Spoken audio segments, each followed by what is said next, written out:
1959, the world had never seen anything like it. Traveling nearly 40 miles an hour faster than ever before, those first trial laps were a sometimes treacherous step into the unknown. Nearly 42,000 spectators gazed in awe at the start of the first Daytona 500. But much of the history of Daytona and of NASCAR was born of the July Classic they used to call the Firecracker. It was at her debut that Joe Weatherly fathered the concept of drafting. She witnessed the birth of the sport's first superstars. She watched as a president honored a king in his grandest moment. And she held her breath as legends risked all for the right to enter her history books. Tonight, we bear witness to another chapter in the history of Daytona as NASCAR's crown jewel gleams in the Florida night for the first time. This evening, the celebration of NASCAR's 50th anniversary continues as TNN Motorsports is proud to present Daytona at the speed of light. This is not normal Saturday night racing. This is racing under the lights at Daytona. 3.5 million watts of power lighting up a 2.5-mile racetrack. Now, the drivers have tested here. They're ready to go. They say they love it. But there's going to be some pressure. Pressure on these guys. They're the spotters. Their job is to tell the driver when it's safe to move up on the track, safe to move down low, safe to pass, safe to get back in line. One mistake on their part or a mistake on the part of the drivers behind the wheels. When you're racing at Daytona with restrictor plates, you could have big trouble. There's nothing to do about it. You're just out there riding. Especially at Daytona, you see guys go 3 wide, you kind of tense up. You know, you're like, oh, no, please don't do that. You know, you're praying that you can get out of the racetrack or the racing line. And there was big trouble last weekend at Talladega. Ernie Irvan into the wall hard. Mark Martin's championship hopes took a severe blow as he was involved in that melee. Now, if you can avoid the big one and get to the front, then you have to have partners. You have to make a deal. When it comes right down there to the end, you need a partner out there. Actually, Todd and Mike talked Saturday night, and then Mike and I talked on Sunday. We just saw each other right before the race. There's different guys in the pack that are comfortable working with you, or you're comfortable working with them, that you'll work with through the race. Try to work with that person as long as you can until it comes time to win. Well, the end result of that deal is to try to get here in victory lane. But if you don't have the right partner, it's usually no deal. You gotta have help. You want to deal with a teammate if you got one. If not, at least a driver who drives the same make car that you do. But sometimes, like last week with Dale Jarrett and Mike Skinner at Talladega, it's an unlikely alliance. But no matter who you deal with, it doesn't matter. At the end, what it all boils down to is that it's every man for himself. All deals are off in the final 5 laps. And the reason why? It's a single-lane road here into victory lane. You cannot bring that partner with you. The Pepsi 400, a July 4th holiday tradition, moved to October due to Florida's midsummer wildfires. But tonight, with a state-of-the-art lighting system illuminating the night sky, there is a holiday feel to Daytona International Speedway, as we are just 12 minutes away from the green flag. Hello, everybody, and welcome to the World Center of Racing. Eli Gold, Dick Berggren, and Buddy Baker. You know, ever since this race was postponed back in July, everybody's been looking to this stretch of the schedule. Unprecedented 2 restrictor plate races back-to-back. Last week, lap 137, a major accident at Talladega. Some teams have been able to rebuild their cars. Others have junked them. They're starting over. You know the story of Ernie Irvan. He hasn't been in the car much, but he's here ready to go racing tonight with Ricky Craven having done all the work this weekend. Last weekend, the Thunderbirds were a story. There were 5 of them. 2 finished in the top 10. 4 T-Birds going racing tonight. And everybody's run here at Daytona. Experience isn't a problem, but it is something new under the lights and the shadows and all of the glare that maybe or maybe not could be a storyline as this evening continues. And Buddy Baker, that's where you come in. 19 top 5s here. You've won a couple of races here. Is everybody starting at square one again, or does experience matter? I think experience matters when you go to Daytona or Talladega. You have to know how to drive. But one thing to keep in mind, There's so many questions that hadn't been answered. Nobody's actually run 400 miles under the lights here. They're going to have little things that happen in this race that they've never experienced. It is, though, an electric atmosphere. Have you ever experienced anything like it, Dick Bergman? Nothing like this, and this is restrictor plate racing, and you talk about some drama. Listen to this. Last year, there were 4 restrictor plate races, 4 different winners. This year, so far, 3 restrictor plate races, 3 different winners. How about upsets? In the last 4 years here in this event, there have been 2 first-time winners. But one man who has been a winner here at Daytona for years is the Reverend Hal Marchman. He is the chaplain for Daytona International Speedway.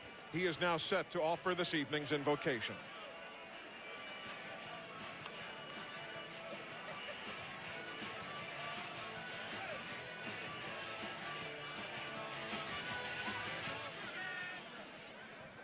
Please rise for our invocation and the singing of our national anthem by Sandy Patty. Let us pray. Almighty God and Father of all mankind, we thank you for these wonderful lights, and we remember the good word saying, I am the light of the world, and he that walketh in light shall never walk in darkness. We give thanks for this wonderful promise, for this beautiful track, for the best fans in the world, and the best cars in the world, and the best crews in the world. Shalom and amen.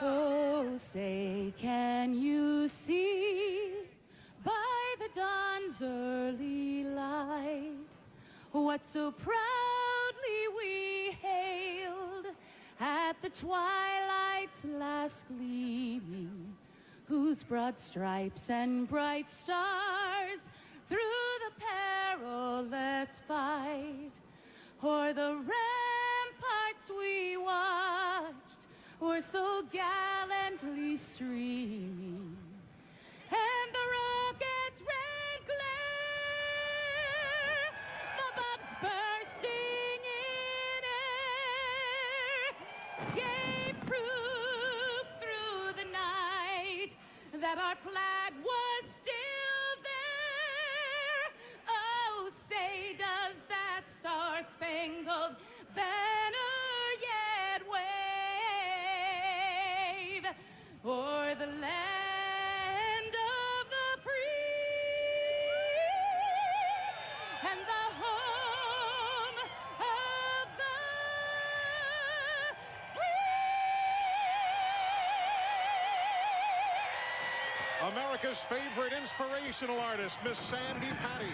And as you see the fireworks going off here at Daytona, an interesting factor in the garage. So many of the teams have gone back to the Daytona 500 setups because the temperature outside right now, fellas, probably within 7 or 8 degrees of what we normally experience here during many of the February runnings. Not at all like a July Pepsi 400. Eli, you're exactly right. And I talked to Larry McReynolds. He said, I want to tell you, Mike Skinner is starting with exactly the same thing that the car in the museum over here has from Dale Earnhardt when he won the 500. Of course, the car in the museum, we're speaking of Daytona, USA, the ultimate motorsports attraction right next door, which always puts on display the winning car from each year's Daytona 500. Guys, just look at that. What a view. Collectively in this booth, we've probably got far more visits to Daytona than any of us would like to admit. We all had darker hair or hair when we first came here. Oh, you got it. This is just a spectacular evening. Don't it just, I mean, if ever I was going to run another competitive lap, it would want to be right here. I've never made a competitive lap around this racetrack at night. I would love to try it one time. I was just thinking that if Big Bill Sr. is really up there looking down, he'll have no problem finding his racetrack this evening. He built this place, opened it first in 1959, and would he not be proud to see this event being staged this evening? Needless to say, not a seat to be had. Long since sold out. Heck, here on Bud Pole qualifying the other day, we had a crowd larger than many Daytona 500s of not that many years ago. The engines have fired. We are set to go racing, and so honored to be with you on TNN Motorsports for Daytona at the speed of lights. They light it up as they go green in a moment.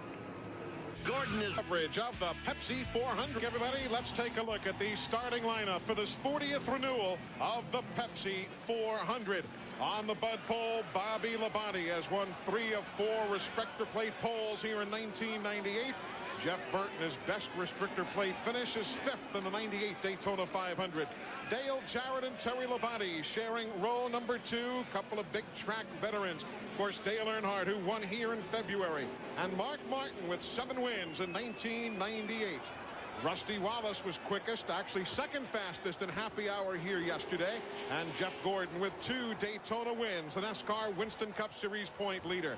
Mike Skinner led the most laps at Talladega a weekend ago. And the first start for Hut Strickland, driving the second car for Andy Petrie Racing. The leading rookie of this year is Kenny Irwin, and Ward Burton is alongside in row number 6. A former winner here, the 1990 Daytona 500 winner, Derek Cope, and John Andretti, who won this race a year ago. Steve Park and Ken Schrader share row number 8. Kenny Schrader, he was on the Bud pole just 1 weekend ago at Talladega. Look at those flashbulbs just illuminating further this Daytona International Speedway. Sterling Marlin, and give a call to Billy Standrich, guys. He comes to the big tracks, not a full-time runner. He's always in the field. You're exactly right, and he's doing it as Thunderbird, and the rules are really not that good for the Thunderbird. Billy's doing a great job. Dan Pardis on the right of your screen, a local Daytona favorite in his first NASCAR Winston Cup race. He comes from the ARCA Bondo Marhive Series. Joe Nemechek and Kenny Wallace sharing the 27th and 28th starting positions. Michael Waltrip and Dave Marcus, who a week ago had his best finish since Bristol in 1994. He had a Childress engine then. He has a Childress engine now. He could be very strong tonight. There you see Jerry Nadeau and Ted Musgrave, 33rd and 34th starters. Wally Dallenbach, he was fast last night in practice, and Rich Bickle in a restrictor plate race. He's missed the other ones this year. There's Jimmy Spencer's T-Bird. Doesn't qualify well, but he might be coming to the front, so he says. Good to see Ernie Irvin. And Johnny Benson had a little problem here last night in happy hour. The hood blew off that thing in happy hour, damaged the back end of that car. They worked on it, fixed the roof, put a new hood on it, and got him back out in time for happy hour to finish. And there you see the 43rd starter, Darrell Waltrip, Franklin, Tennessee, as this field gets set to go green. The first time ever under the lights. The Pepsi 400 for the first time ever on TNN. TNN Motorsports live coverage of the petting view from any angle. You know how dedicated the fellows were from Musco Lighting to get this project right? They went through the Richard Petty driving school to better understand the lights that are required for super speedway racing. That's what you call dedication. Now let's take a look and see what it looks like from the driver's point of view. Wally Dallenbach.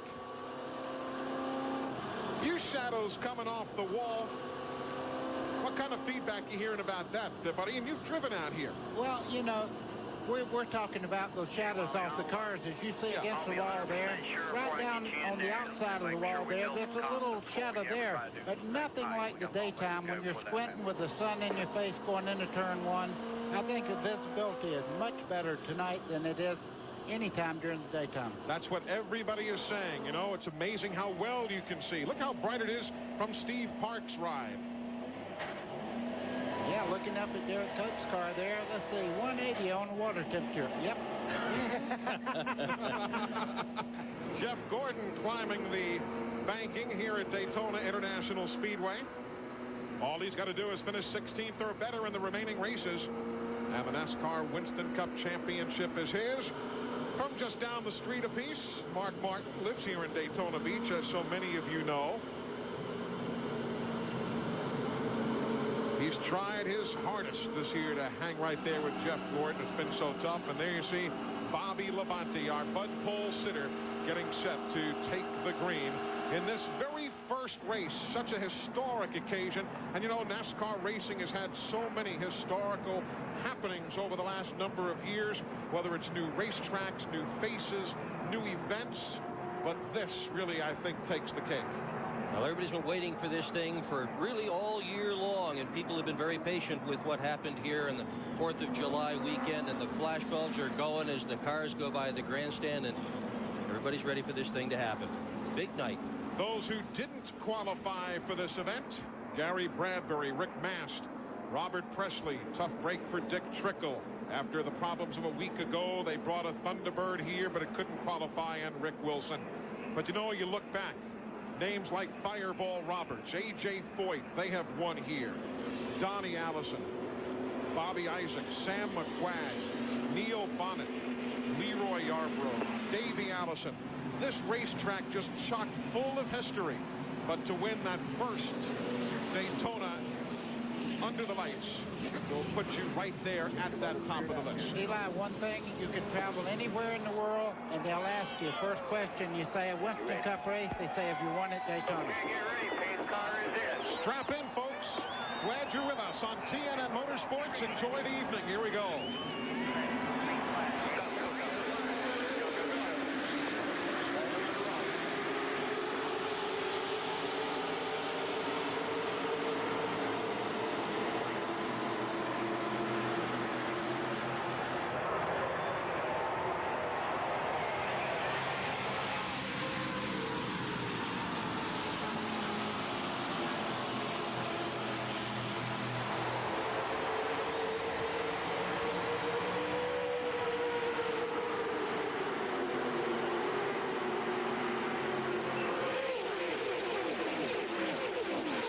Good scramble up front.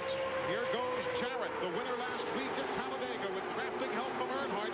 They'll swing to the inside of Bobby Labonte in turn 3. Jeff Burton had a miserable start there. Jarrett brings him off turn 4, and they head down the front straightaway. He's making his presence known right now, leading at the best place on Super Speedways.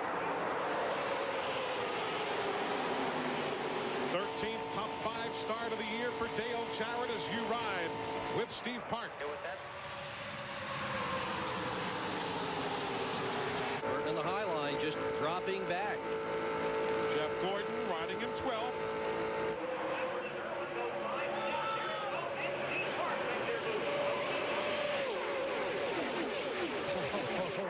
Here goes Earnhardt to the front. The winner of the Daytona 500 back in February. He takes the lead. And Bobby Labonte drops in the second there with Rusty Wallace just behind him as they head off turn 2. And typically that big track, Jarrett has to work to try and get back in line, and still hasn't. Dale Jarrett got hung out to dry. You can see he's drifted back to about 7th place now on the outside. Well, this is Earnhardt's 41st Daytona start. This is the 34th time he has led. He has led almost every race he has ever run here. He is the winningest driver at this racetrack. Took that title over from the great road racer Hurley Haywood a few years ago. When you count the Busch Series races, the IROC races, the Gatorade 125s, no one has been more successful here than Dale Earnhardt. Patience the thing right now. You know, the guys back here that are running side by side. Jeff Gordon would love to be up there where they're running nose to tail right now and not have to contend with the car directly on the right side of him. That double file running starts in 9th. Park in the 1. Jarrett the 88th, the 24 of Gordon. That's 9th on back. Hearing there was no problem with Jeff Burton's car. Just took him a while to get going. Here comes Bobby Labonte on the outside, making a move on Earnhardt. Rusty's trying to figure who he wants to run with right now. He drops down with the 3 car there of Dale Earnhardt as they go down the back straightaway. Mike Skinner makes it 3, 4, 5 cars down in the corner. 3 wide behind Dan. All of this on lap number 4.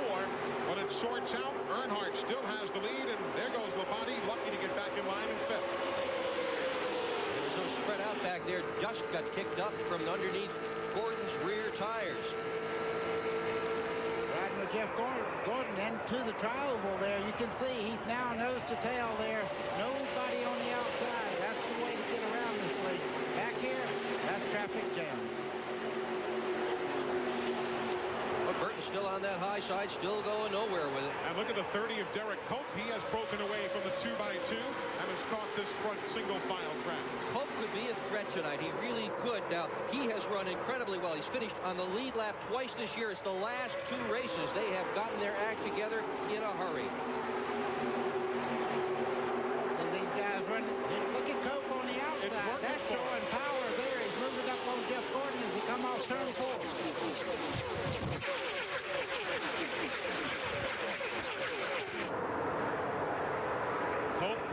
just ahead. He's in 7th. That's that black number 30. Then Gordon and Steve Park and Jarrett. From Mark Martin looking backwards towards Sterling Marlin. A brand new car after the problems of a weekend ago, and he's still in the middle of the pack, guys. And that 55 car, Hutch Strickland making his presence known there as he's moving up in the 55 car.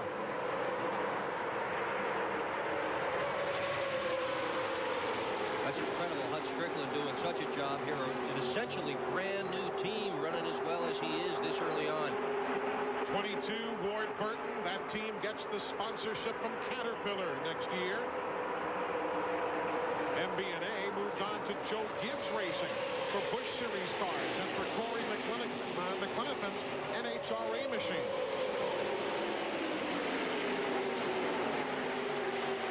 Six laps complete.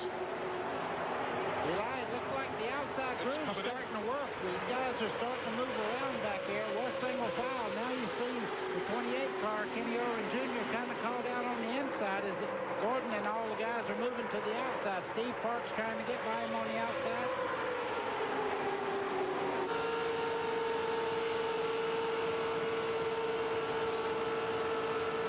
Boy, what an awesome shot that is. You think this place isn't lit up perfectly? Bobby Labonte's now moved his way into 3rd place. Mike Skinner has nobody there to help him. Here comes Cope on the outside, Eli. Derek Cope trying to make a bid for 5th. Gordon wondering which way to go. Looks like they're going to leave Skinner by his lonesome down low. Boy, he's got a lot of horsepower in that race car, though. He's holding his own with Bobby Labonte, and you see he has nobody directly behind him to help him drive. Skinner went to school last week at Talladega. He led the most laps and wound up 7th when it was all done and over with. Got shuffled back by some of his friends, and he says he has a few debts to repay this evening. Boy, Gordon's caught on the outside, and the 24 there, he's dropping back some. Field now working back towards the start-finish line. Meanwhile, Wally Dallenbach has problems. Wally Dallenbach with that flat left front. 300 turns free right now, Tony. So Wally makes what has to be one of the longest rides in motorsports. Get it back out. And the one thing he has to worry about is that tire coming apart and knocking the inner panels out of the car. We are 9 laps in to the Pepsi 400. Daytona at the speed of light is live on TNN.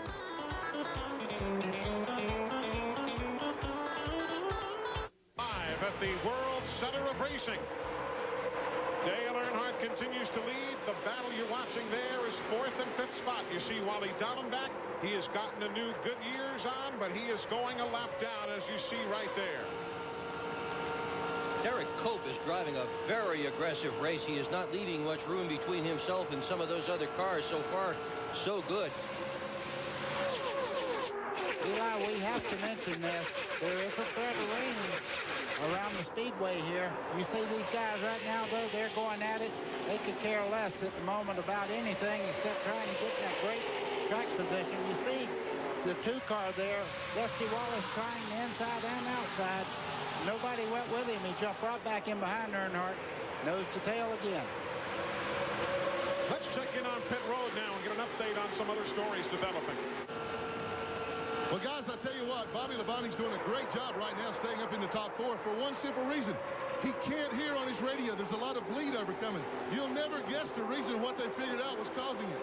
Bobby's son, Tyler, picked up one of the team radios and was playing with it, talking into it. We got caution coming out. And caution is coming out for some rain showers. Very, very light, but rain showers nevertheless, and it's something you don't mess with at 200 miles an hour. So, caution on the Speedway for the first time. It'll be coming out here at lap number 13 of the Pepsi 400. Well, one thing's for sure, we've had a very light appetizer right here of racing, and it's spectacular. Sure is. We had rain here last night as well during the happy hour session. Delayed it for well over an hour. It was amazing the number of fans who sat in here with, I guess what you would call high fashion at Daytona for the showers. Garbage bags that stretched to the ankles were in vogue last evening. The rain stopped. They got the 15 minutes of the half hour they hoped that they were going to get of that, and it just poured again. But tonight we're not supposed to have any big rain. Just a little shower, maybe. So caution on the Speedway here at the World Center of Racing. TNN Motorsports live coverage of Daytona at the speed of light. The Pepsi 400 continues in a moment. Michael. 1983, Terry Labonte had the 1983 Firecracker 400 in his sights, but with 2 laps to go, his hopes fizzled.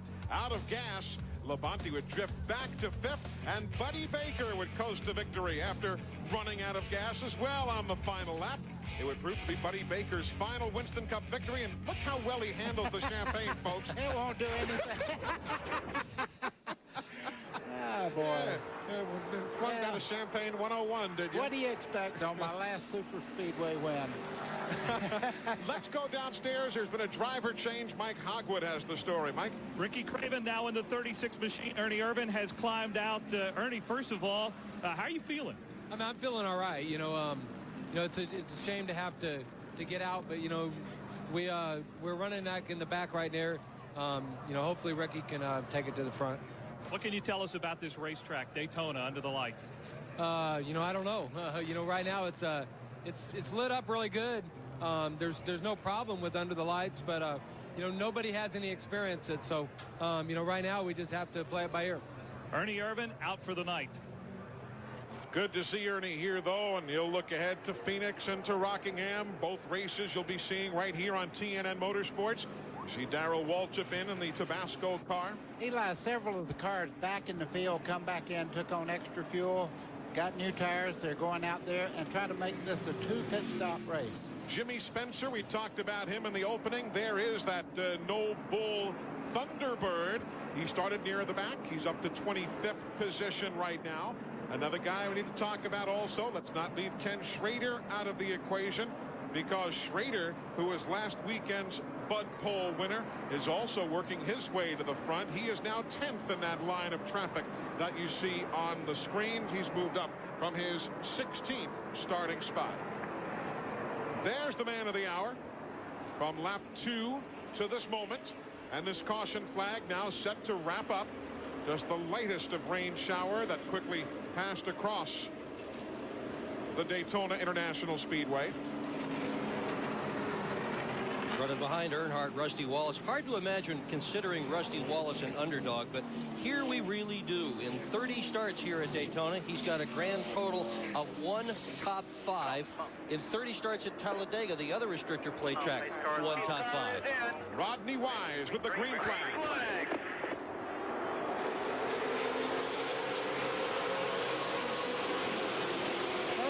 Somebody's really on the move on the bottom. That's Wally Dallenbach trying to use whatever he can after making his pit stop. Weaving his way through traffic. There's Wally giving us the bird's eye view. What he did, he anticipated the start there and got him a great run. And when you get by the flag, you can do what you please. Of course, he is 2 laps down right now, Dallenbach is, after the tire problem that brought him to pit road at lap 9.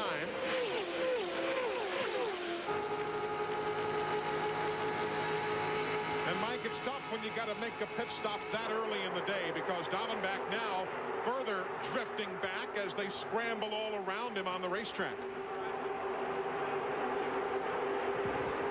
Tony Furr, the crew chief for the 50 team, we're just getting some information on it, fell off the pit wall when Wally Dallenbach came off pit road. They think he has a broken leg. They have taken him to the infield care center. Randy Thornton will be in charge here in the 50 pit for the rest of the night. Oh, brother. Of course, Tony was the winning crew chief here a year ago for John Andretti when he picked up the win in the Pepsi 400 for Cale Yarborough Motorsports. But again, Dallenbach a couple of laps down as we zero in on the scramble. Again, Cope in the 30. See if he can hang in there with Park's drafting help in the 1. Well, you can see Cope moved to the inside. Here's Steve Park pulling up, trying to get in the draft there. But when he dropped weight to the inside there, you see Jeff Gordon got a little bit of a run on him as they started off the turn 4 there. Cope, woo, he got loose coming off turn 4. Outside. Park qualified with the Richard Childress engine. They had one available for this race this evening, but chose to go with their own, and they have had engine trouble the last 3 races in a row. But I guess they've decided it's all squared away now. They got their own stuff under their own hood. There you see the spread from the first pack back to the second. It is just a tick under 1 second. Eli, they need to get single file and run that front bunch down. If they build up a big edge here, this could really hurt these guys as far as track position as they run side by side. It slows them down.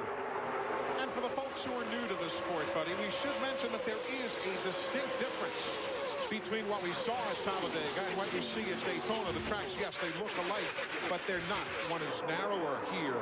Handling is a difference, and you will see more packs of traffic here, won't you? Exactly. 33-degree banking in Talladega, 31 degrees here. Just a little less banking, a little narrower here. And it comes to a point, and when you start wearing the tires down, that you actually need handling here, where Talladega, you just run it wide open all day long. Here, you have to really put yourself in great position getting in the corner. And that was one of the great questions in the garage this morning. Do you go for handling, try to make the car easier to drive, or do you make the car squat down more on the racetrack? No help.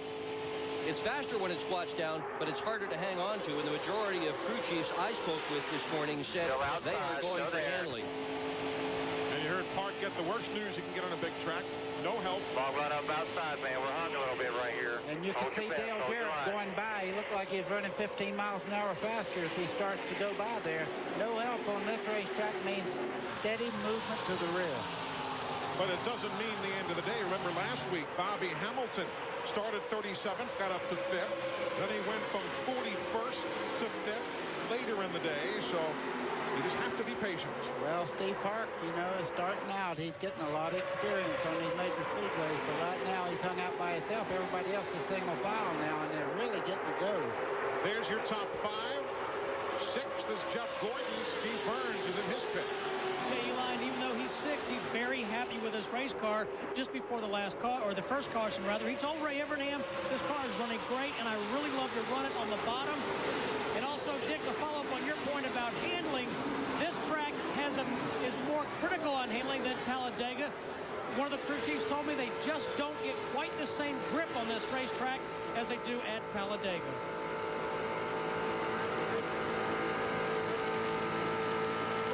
There's Billy Standridge, one of the Ford Thunderbirds in the field, having problems off the pace, as you can clearly see in turn 3.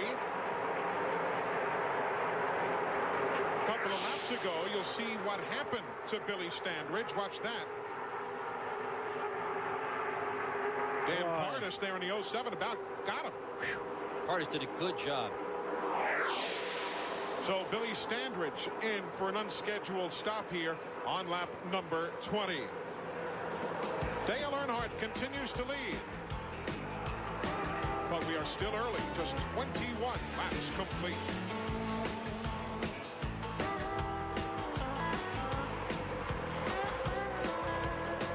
Welcome you back live to Daytona, now in 32nd and about to go to 33rd and potentially 34th. But yes, as always, there is a reason why. Watch this turn 4 a few laps ago. Steve Park on the bottom side, Mark Martin on the outside. Watch the back end of the car as it gets loose. The luckiest man in Florida to continue and not wreck that race car. The back end was way out there. And now back live with Steve Park. He's in 32nd. You see just to your left there, the nose of Ricky Rudd's Tide Ride. And there is Ricky out set to go by. Johnny Benson will go by. Rich Bickle running there as well. Remember before, the spotter said, Steve, no help. Hasn't gotten any better. Still no help drafting-wise, and they'll finally get back in line. That'll take a little bit of work on the chassis when he makes his first pit stop. I imagine right now he's just real happy he's still in the race, and they can adjust on this car. It's not all crumpled up. There's Ricky Rudd, started 41st, now running, as you see, in 33rd. Johnny Benson right behind him has those Betty Crocker colors on the car. They were to have run those sponsorship colors here in July. And in this instance, it carried over. Of course, a lot of the teams didn't have that luxury. A lot of the teams had special sponsorships tied to things that were happening in midsummer. Baseball teams and so on and so forth. And those sponsor packages just have to be put to the side. This so much looks like a daylight race until you look over the top of the wall and you see, in fact, it is night. This thing is so beautifully lit. The top 12 have now broken away from the rest of the field. Yeah, but it's going to double up here. As you see Gordon looking to the outside as they come off turn 4. They're not really happy. They want to get up there, get those 5 bonus points. Right now, I'm sure Jeff Gordon would love to lead a lap if he could possibly get up there. But right now, he really don't have that much help. You see Bobby Labonte, or is that that's Derek Cope? Derek Cope right behind him. Derek Cope right behind him. Right now, they're running side by side, and the leaders are moving away. The front 12, though, even with this double file running, are still 4.5 seconds ahead of 13th place Jeff Burke and the rest of those cars behind him. Hey, there's Schrader in the 33. And he's up to 7th as you ride with Jeff Gordon now in 5th. 4th here in the Daytona 500 in February. Boy, look at Jeff Gordon. Everybody thinks it's a ride in the park. He's working that steering wheel. He knows that draft is so very important to stay in. But he's up on that steering wheel. Through the tri-oval. Watch his hand movement here. Back and forth. Trying to walk that tight wire as he goes through the dogleg there. Kenny Irwin in 3rd spot, doing a great job. Super run for him. Of course, last weekend, the day ended early with engine problems. Kenny's very much in it. Now watch this. 4 seconds until that group of cars right there. Well, they've peeled back, and look who's leading that next pack. Talking about the old T-Bird and Jimmy Spencer. Look at Ricky Craven in the 36 running right with Mark Martin. I'm sure Ricky Craven realizes this may have a lot to do with what he does in Winston Cup racing later on. He's going to give her a hard ride. And with the driver change replacing Ernie Irvin, they did not lose a lap. So Ricky's very much on the lead lap at 15. Let's check back in with Glenn Jarrett. Hey guys, when Steve Clark had his trouble, I had a feeling there might be a reason for him getting so loose on the racetrack. I came down and talked to Felipe Lopez, the crew chief. He is big time loose. He cannot stay in the accelerator. The back end wants to come around. They're talking about making an air pressure adjustment, some wedge, anything they can do to try to tighten the car up. They're just asking him to hang on right now. That's a handful at this place. Yeah, no fun trying to hang on at 190 miles an hour at Daytona with all these cars riding around. Oh, loose by himself. That's really bad. And his last lap was down to 183 miles an hour compared to Earnhardt and those in the lead draft running 188. So a 5-mile-an-hour difference. You'll find yourself falling way behind and getting lapped before you know it. Well, you wonder about courage. Remember, this guy got hurt at Atlanta this year. He was also hurt at Homestead. He's hanging right in there despite all that. 30 of 160 laps are complete here at Daytona. Dale Earnhardt took the lead at lap number 2 after Jarrett led the first lap. You see 4th, 5th, 6th, 7th on your screen. Derek Cope in that 30 just giving it a heck of a ride. Here's that. He's on the bottom side of the racetrack, and up on top side there, you can see them all trying to get by Cope on the outside as Dale Jarrett pulls even with him down through the tri-oval. Talking to Doug Hewitt, crew chief on that Derek Cope car. You know, we've gone through like 17 wrecks already this year. It has just been a remarkable number. Well, they've also been through some tough times of just not being fast and just not being competitive, but they have worked incredibly hard over the last month or so, been to the wind tunnel, done a lot of work with engines, and it is paying off well. 43 started. 42 run. We have problems on the back straightaway. Down the back stretch. Number 3. On the back stretch here. Back it off. Hey, Johnny Benson in the 26. Jeff Lodine's in it. Hutch Strickland in the 55. Bickle in the 98. Green in the 46. Caution. Second time. That is Kevin LePage in the Prime Star machine. He's coming out. Little fire. See Kevin moving.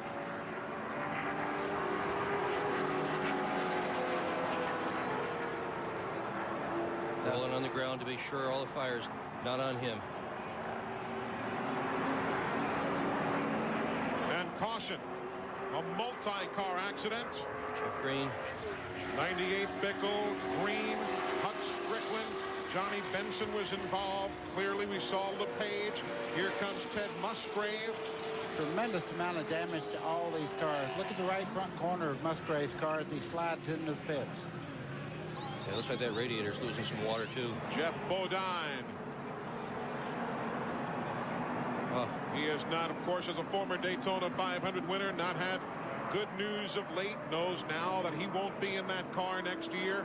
Michael Waltrip will be. He's really got no ride lined up to replace this one either. Michael Waltrip. There's Michael. A lot of damage to the Wood Brothers car.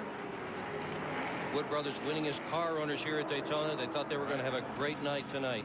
Jeff Green, a tremendous amount of damage to the left front corner of his car. Rich Bickle in.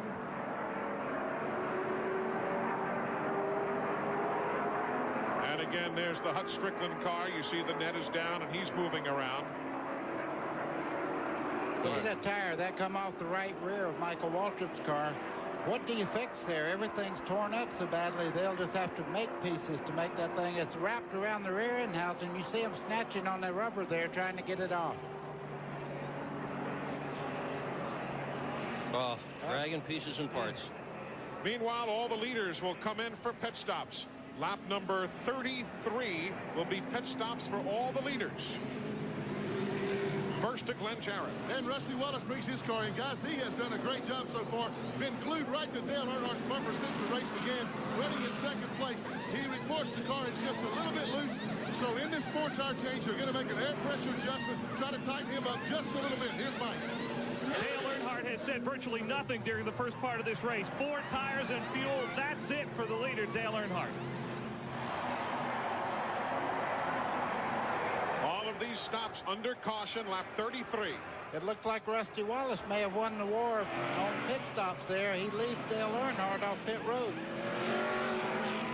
That's the same car Rusty Wallace had last week at Talladega. They repaired it, and it is running with the lead right now under caution here at Daytona. Glenn, good work by that Robin Pemberton crew. Boy, and just as you said that, Eli, Robin looked at me and had a big smile and winked at me. I mean, they beat Dale Earnhardt out by maybe 2.5, 3 seconds. That might have been one of the best pit stops I've ever seen these guys do, and they have done some great ones. Came at a great time, got Rusty out in the lead. Tell you, he's got a fast race car. When we come back to the World Center of Racing, we'll take a look at all that's gone on. Michael Waltrip's going to have to come back in again. You saw the big 21 up on the black flag board. Here's what remains of the Prime Star machine, the Ford Taurus of Kevin LePage. Michael Waltrip is on the initial receiving end of the first hit. Let's take you back and show you exactly what happened off the corner moments ago on the backstretch. Let's all get involved. You see Kevin LePage there getting into the outside wall. Michael Waltrip gets caught, spins around. Everybody coming goes low. Some of them go high, and you can see Ted Musgraves there getting involved. Jeremy Mayfield just made it through. So did the 4 of Bobby Hamilton. Low was the way to get out of that, but there's no way to tell ahead of time. It is so hard to see when these big wrecks get going. Another view from turn 3 back towards turn 2.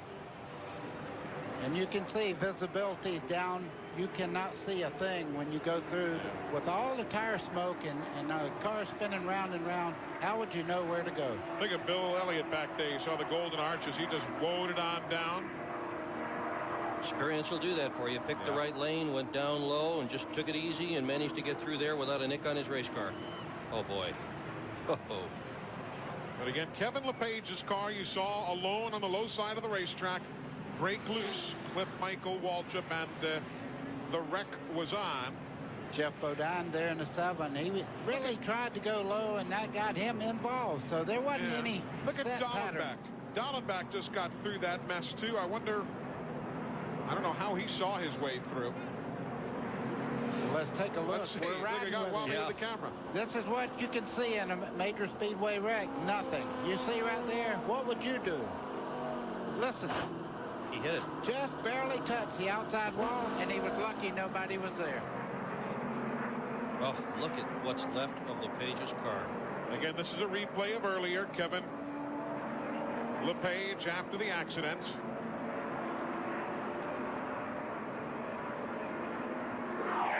To the infield care center, where we'll have an update for you shortly. Under caution for the second time tonight.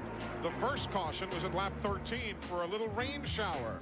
Now a multi-car accident at lap 32. World Center of Racing under caution. The Pepsi 400 under the lights for the first time ever, and for the first time ever live right here on TNN Motorsports. The race leader, Rusty Wallace.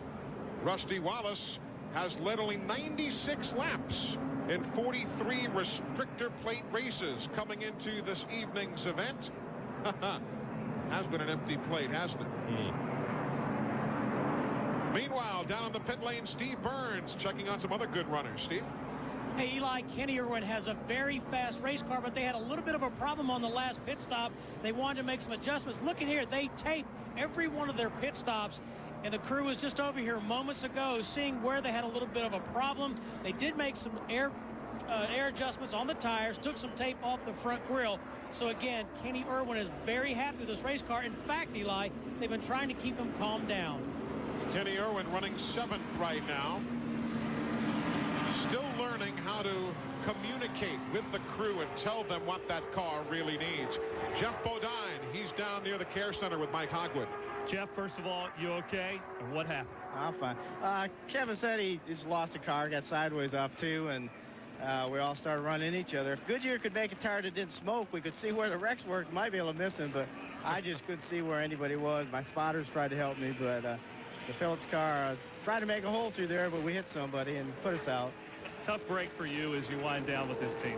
We had a great car tonight. It was handling great, and we're just trying to get through that pack, and unfortunately we didn't make it. But what a night here at Daytona. History's being made. Wish I was out there. And Jeff Bodine will not be part of it the rest of the night. Tough break for Jeff in his 501st career start. You know, a lot of the drivers talk about the big one, referring to the multi-car crashes at Talladega and here at Daytona. Over the weekend, we've been asking a few of the drivers their thoughts about how do you avoid the big one.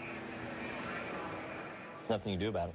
You're just out there riding. You know, and you're cruising along. You could be leading. You're cruising along. You could be running dead last, and you could be involved in something. And so it's kind of, you know, it kind of happens enough, or it happens where to the point I think you just understand it. You know, I think it's like, well, there it is, or there it isn't. You know, you're always in a avoidance mode or survival mode, even if you're already, already had some kind of impact. You're still trying to drive the car. You're still trying to slide it into control, you know, from out of control into control. 9 times out of 10, everything is fine, but it's that one time when, you know, a little something happens, just a misjudgment of the apron or of where another car is, and all of a sudden you're in it. About that time, you know, you're just thinking, man, I hope I get through this. And if you don't get through it, you just hold on tight, and it seems like it takes forever. Well, he manages to get on through it and held on tight. Jeff Gordon currently running in 5th. Rusty Wallace is the leader. Bobby Labonte is 2nd. Dale Earnhardt 3rd. Dale Jarrett 4th. Gordon is 5th. Skinner is 6th. Irwin is 7th. Then Schrader, Terry Labonte, and Mark Martin. Go, go, go. Green flag.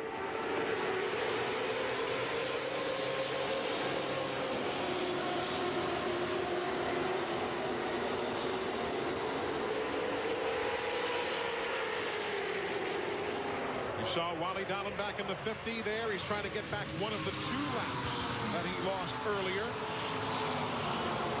Boy, I tell you, his chances are slim and none right now. You see everybody up there behind the 2 car. Rusty Wallace nose to tail down the back straightaway. He's only going to drop back.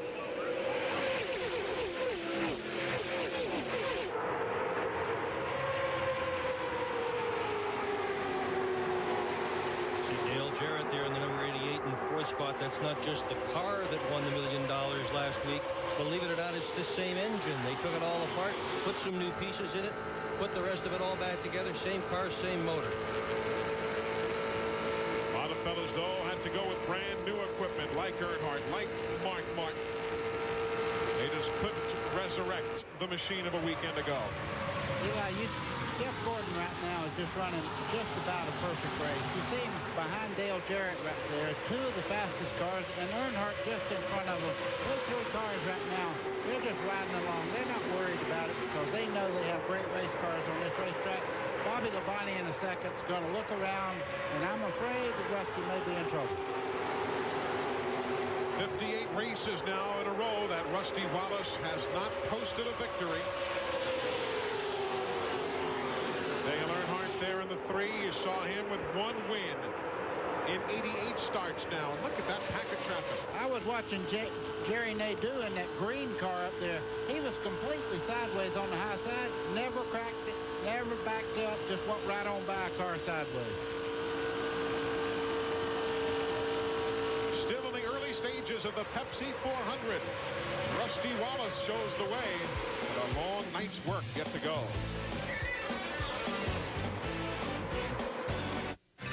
Live on TNN Motorsports, the 40th renewal of the Pepsi 400, and Dale Earnhardt's going to make the outside work if he can. And he can. Dale Earnhardt takes the lead in the Pepsi 400. Jarrett and Gordon may start shuffling Wallace the other way. Yeah, they're on the outside there, nose to tail, and he's caught to the inside there. He's riding with Gordon as they head through the, look at the tack there, 6,800. I could read it very well. They don't turn nearly the RPMs here in the restrictor plate races. That's part of what the restrictor plate does. You just don't crank them up to 9,000 RPM. Oh, it's Gordon working that wheel. He is, but look what he's under here. He and Earnhardt side by side.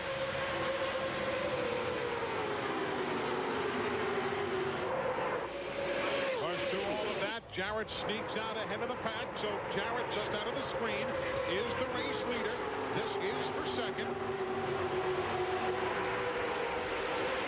Teammates on the high side of the racetrack, the 3 days, Dale Earnhardt, and you see Mike Skinner moving his way in there. They can hook up and really make it tough on these guys trying to lead. Looks like they're running the pace lap. Yeah, at 190 miles an hour. Kenny Irwin in the 28 car was very concerned that no one would run with him because he is a rookie, and he's afraid that some of these guys just don't have the confidence to run with him. And so far, so good. He is still right up in the front group. Did you see Craven? I did. Did you see the Craven 36? now all the way up to 8th place. He is really flying in the 36 car.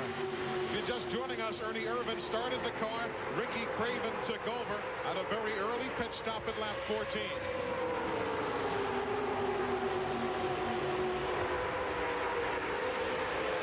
He's a good kid, too. Just want to see him do well. He's a great kid. He really is, and he deserves a top ride in Winston Cup, and he's hoping to get one for next year. So far, he doesn't have anything. Let's compare Mark Martin's hands now to what we saw earlier from Jeff Gordon, for instance. You'll have to drop all the way on the left side.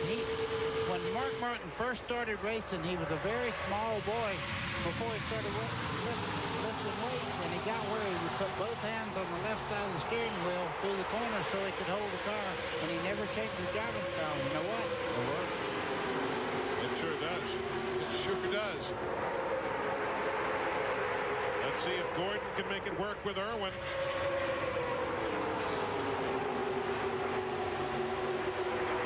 Jarrett. I hope it's not as frightening inside those cars as it is to watch it here with these speeds running that close together. Let me tell you, that's heaven right there. For a real race car driver to get out there and run like they're running right now, there's no fear in that group right there. All they don't want to do is make a mistake. Michael Waltrip is back on the racetrack. He is 15 laps down after the accident of earlier.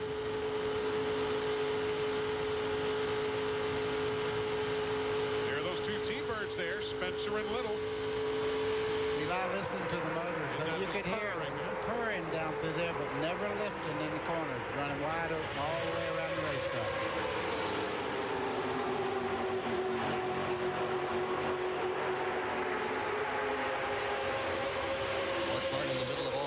If it weren't for the restrictor plate races, he'd be a whole lot better off this year. He's really had a tough time starting at Daytona where the rear end failed. He wound up 38th. He was 23rd at the first Talladega, and of course the big wreck last week. He was 34th. He doesn't like restrictor plate racing at the moment. His finishes cost him 246 points versus what Jeff Gordon picked up at those exact same races. And when you come down to this time of the season, it really stands out. Eli's steady mover right now. Kenny Schrader just behind our leaders here. You see him there in the green, number 33, moving up. There's Schrader. There comes Mark Martin in ninth. The 40 is Sterling Marlin. Never count him out on the big tracks.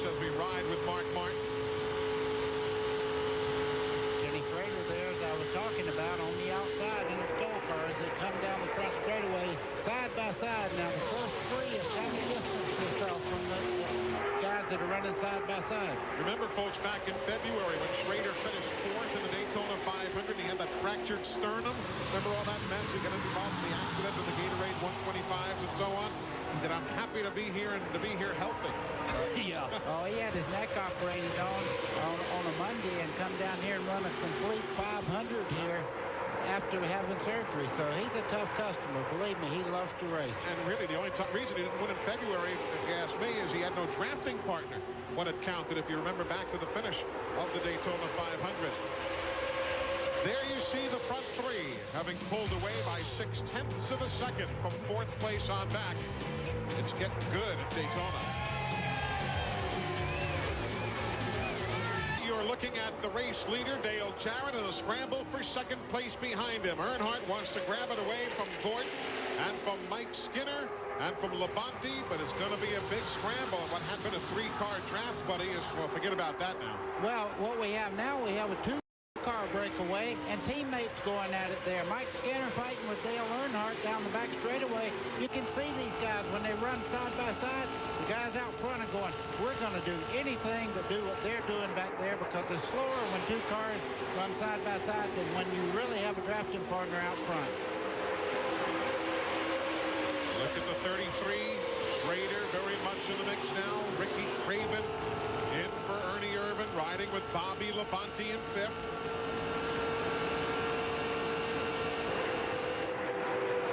Look at Earnhardt, how fast he caught those guys after he quit running side by side with the 31 of Mike Skinner. He's right back on Gordon's back bumper.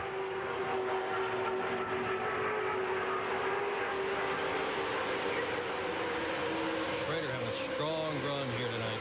Ricky Craven there in that purple car on the outside there, filling in for Ernie Irvan. Great job.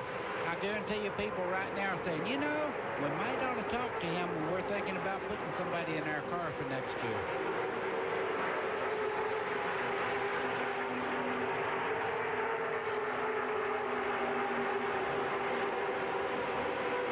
There you see everybody moving by Michael Waltrip, who is 15 laps down. That first big pack of cars. And Michael's car badly wounded. He'll not be competitive for the rest of the night. Is there anything worse than that, buddy, just riding around?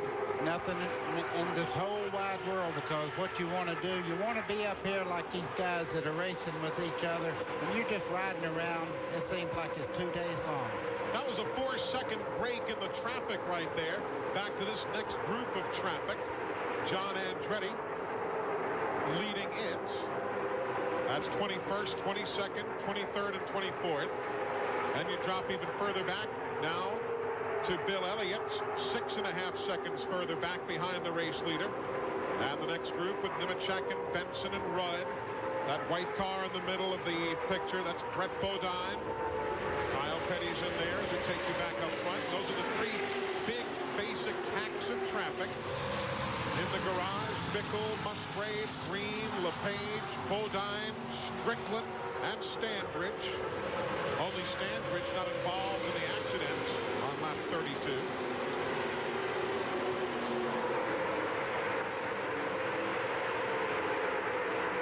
Some of the numbers in the draft. Like Rusty Wallace there running well, working the low side of the racetrack. Got a good car. He just got called out a little while ago. See Ricky Craven there coming off the corner on the high side in that purple car. He and Schrader going at it now. I want to go back to the infield care center a second, guys. And Hog, what's the deal on Kevin LePage? Have you heard anything yet? Yeah, Eli, he's getting x-rayed right now. He's getting his shoulder x-rayed. They think it might be broken. And he might have broken it when he dove out of that race car. You remember there were some flames inside of there, and Kevin got out in a pretty big hurry. So we'll get an update further. That's Mike Hogwood down at the infield care center.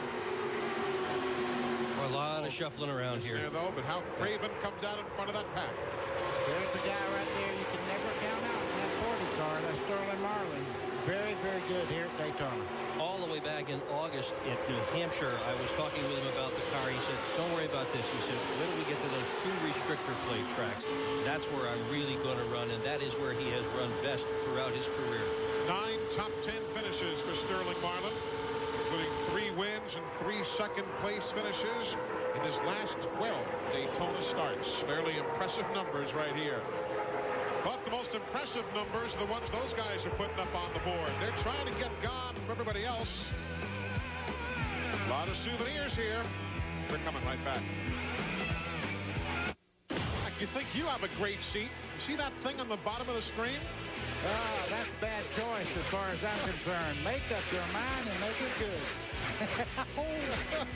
Well, I guess the Lizard heard all the seats were sold, and he just wanted to get close to the action. Hope he got across. Also gotten close to the action by logging on to country.com, TNN's home on the World Wide Web. It is your personal source for all things country, from race cars to country stars. Connect to country.com. Look at Ricky Craven in Ernie Irvin's car battling Schrader for fourth with drafting help. Oh, he does, and he got a fast car with him. Bobby Labonte's right there, and you can see right now he's cleared Schrader all the way up to fourth. What a great drive. You know, the first time he drove for Hendricks Motorsports down here, they had a 1, 2, 3 sweep, and he was right up there. Ricky Craven, very good at Daytona. No, it's a magnificent story there for Ricky Craven. Misses, what, a dozen races this year, comes back, lasts 4 more races before they part ways, he and the team. And it's a brand new race car as well. He walked into the garage. He only knew the names of 2 of his crew members, one of them the crew chief, and he has managed to get this done tonight. What an incredible job by Craven. The other guys he knew as, hey, you. Would you please? And they did. Look, the young man's running up in fourth. But you know, one of the things they did that may have proven to be a good move was they didn't much work on qualifying. They instead worked on the race because they figured if Ernie got in the car to go backwards anyway at the start of the thing. Working the night. We're back in 9th, 10th, 11th, 12th, and 13th on that picture you saw seconds ago. Terry Labonte working his way through traffic. Thank you. Thank you very much. Yep. You know, you see those hand signals right there. That's how you can communicate with people you're trying to work in traffic with. You put your hand up. When you want them to follow in line, you put your hand straight up and say, let's keep it all in line here. We're catching these guys that are racing side by side. That's 12th and 13th. Mark's in 13th. You've got Ward just ahead of him and Sterling Marlin to the left.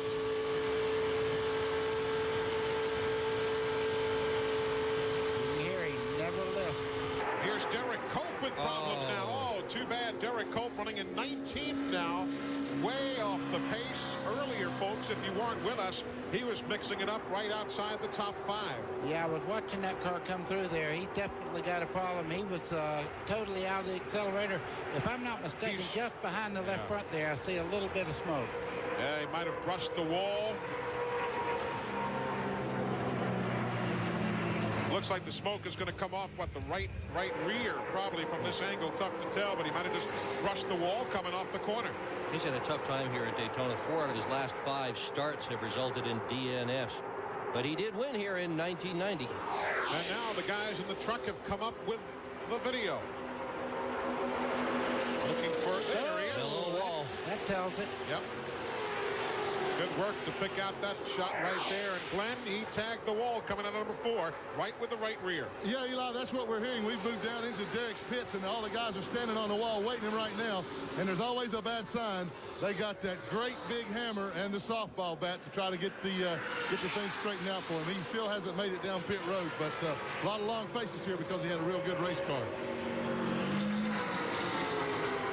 So his stop will take place under green, while up front you see the front 3.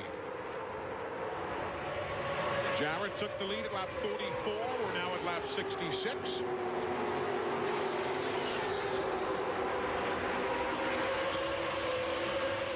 Jarrett led lap 1. Earnhardt led the next 30. Rusty Wallace led a lap. Marcus led a lap. Wallace led 7. Earnhardt led a lap. And now Jarrett has led from 44 through 66. For Dana. World Center of Racing. Dale Jarrett still leads the Pepsi 400. Hey, folks, you can use your internet access to see live in-car camera views from Jeff Gordon, Mark Martin, and others. Log on to that computer address, tnnracing.com. It's available to you right now. If you're a Ted Musgrave fan, he's back after the accident of earlier. He's 33 laps down, but he's out there nevertheless.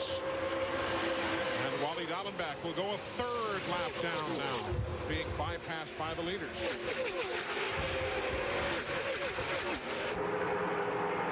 Schrader hanging in there in fourth spot. That's the green car.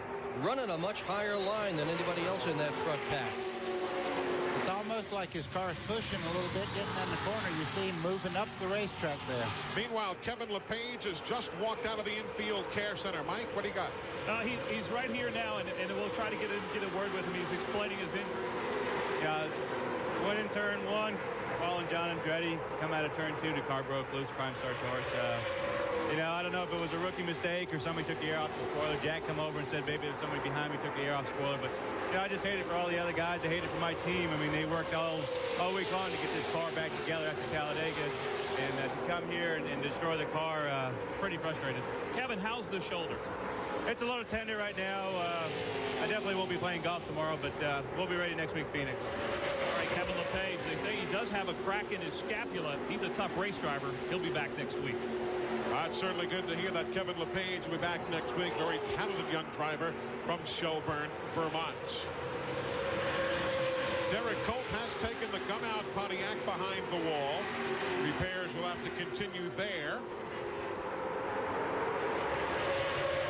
Rusty Wallace, he is led already here this evening. It is in that 6-car pack. Those 6 all on the lead lap.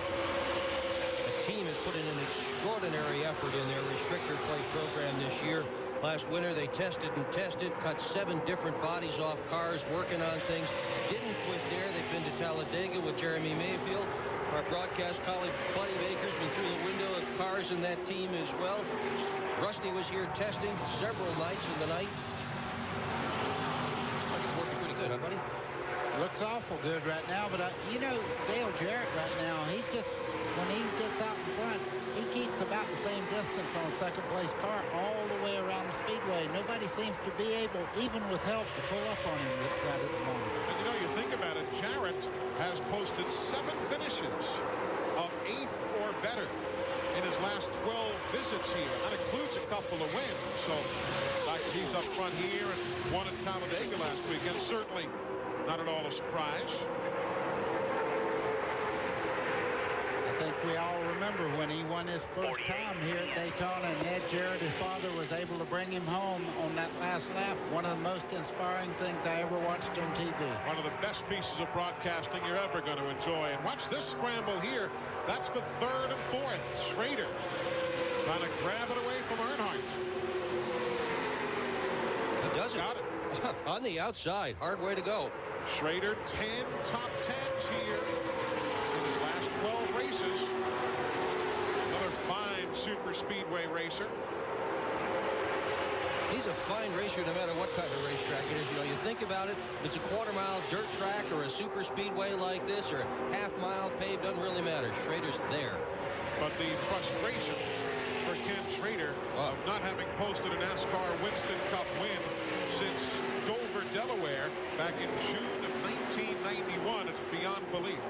Eli, you see him fading the high side of the racetrack. What he's getting, though, he's getting tremendous run down the back straightaway. He's using a little bit wider line. You see Earnhardt, no, he's looking back on the inside. No dice. The 33 is strong, but I tell you what, I don't think he's going to be able to keep running that high line because the guys will get away from him if he keeps doing that. Terry Labonte there, left of your screen. He's running in 8th. Kenny Irwin behind him in 9th. This is a second pack. Running a couple of seconds behind, not quite, almost a couple seconds behind. Look at this. There's Schrader now yielding to Bobby Labonte to his inside.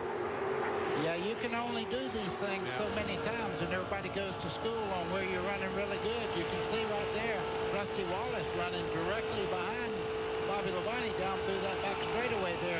Great car, able to stay right on the apron. 75 laps on the board of 160. Just joining us, only 2 cautions. The retirees are Standridge, Jeff Bodine, LePage, Strickland, and Bickle. For second place behind the race leader Dale Jarrett, coming to the halfway point of the Pepsi 400. Behind the 3, lines behind the 3. listening to Jarrett's radio. He's also planning what to do with $10,000 on the line for the Gatorade Front Runner Award. He'd like to pick that up as they come to the cross flags. He's looking in the mirror and going, yeah, you guys keep racing side by side. Halfway home with the Pepsi 400. Good job. Take care of your fuel. You might be surprised to see Jeff Gordon running as hard as he is and to be running up front this way when he's pretty well got the point thing locked up with 288 ahead. You might think he'd want to be conservative, but he said he has got a good view of the big picture, which is what they told him to do at Talladega last week when the 6th car went out, Mark Martin. But he said, you know, I get out there and the instincts just take over. And nothing like those kind of instincts for Jeff Gordon to try to pull off yet another NASCAR Winston Cup Series championship. Let's go down to his pit area, Steve. Well, Eli, we were just listening to Ray Evernham talk to Jeff on the radio, and what they're going to do on the next pit stop is remove some tape from the front of the grill. They're a little concerned about the water temperature, but also we can ask Buddy Baker what sort of handling effect that has. They put about 4 strips of duct tape on the grill. They're going to pull one of them off next stop. Well, what it'll do is, Steve, it'll change the amount of downforce the front end has, of course. But if it's running hot, the benefits of keeping that engine pretty cool will outweigh the amount of downforce you have on the front of the car. Here's a battle for the lead. Still down there. The whole line's down there. Here comes Gordon right along. These guys are working together. You see him getting shuffled back to 3rd place there, Eli, as he comes down off turn 4. All clear. So all clear as Jarrett gets back in line, manages to get back in line in 3rd, and the fans who salute Dale Earnhardt see him take the lead again at lap number 82. Rich Bickle has gone back to the garage area. Derek Cope is racing again, but he is 13 laps down if you're a fan of his. Here comes Schrader on the outside. He's persistent, I'll tell you that, as he puts the 2 car there, Rusty Wallace, in position back. He's persistent, too, the fellow in that black number 3. What a run he is having tonight at Daytona.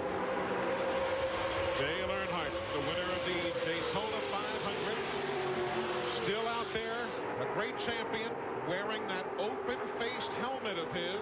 We asked him about it this weekend. Why do you still wear that? I'm more comfortable in it. I can feel the air around the car. I can feel when the car's under me, the air changes, you can hear better. I don't know, it's sort of driving by the seat of the pants, kind of old style racing, I reckon, but just what I've really got used to. I've tried the full face helmets, I've tested with them. I tried to engineer one that I could wear that would be comfortable or give me the vision and give me the feel and the sound that I wanted, but just never was comfortable with them, so I never have evolved into that. And we talked about it this weekend, buddy. A lot of folks, if you've never driven, you don't quite understand what he's talking about when you can feel that air. It's very simple. You've had the window down when you pass the truck on the interstate. Sure. You can feel the pressure inside the car change as you go by the truck. The same thing happens when a car pulls up on the inside. And he has extraordinary peripheral vision as well. He can see cars coming up. And spotters here are a bit of a problem. It's really difficult for the spotters to make the calls. So the drivers have a lot more responsibility in that regard. Open-face helmet may prove to be an advantage for Earnhardt tonight. 31 times he's been to victory lane here. Here's a good scramble for 11th now as Sterling Marlin in the 40 tries to grab the spot from Ricky Craven, who's subbing for Ernie Irvan in the 36. Here. So they make that swap easily enough. Mike Hogwood's been down in the Ernie Irvan, Ricky Craven pit area all night. Ryan Pemberton just told me that Ricky Craven says the car can be even better. He thinks it is way too loose. They're going to tighten it up on this pit stop coming up in a couple of laps. Ricky Craven says then he thinks he could go up and contend for this thing. Well, we'll find out. Certainly, he's running in 12th right now. Everybody pitted at lap number 33. We're now at 85, so closing in on pit stops here at the World Center of Racing. We'll cover it all for you. Daytona at the speed of light. Tonight live on TNN Motorsports.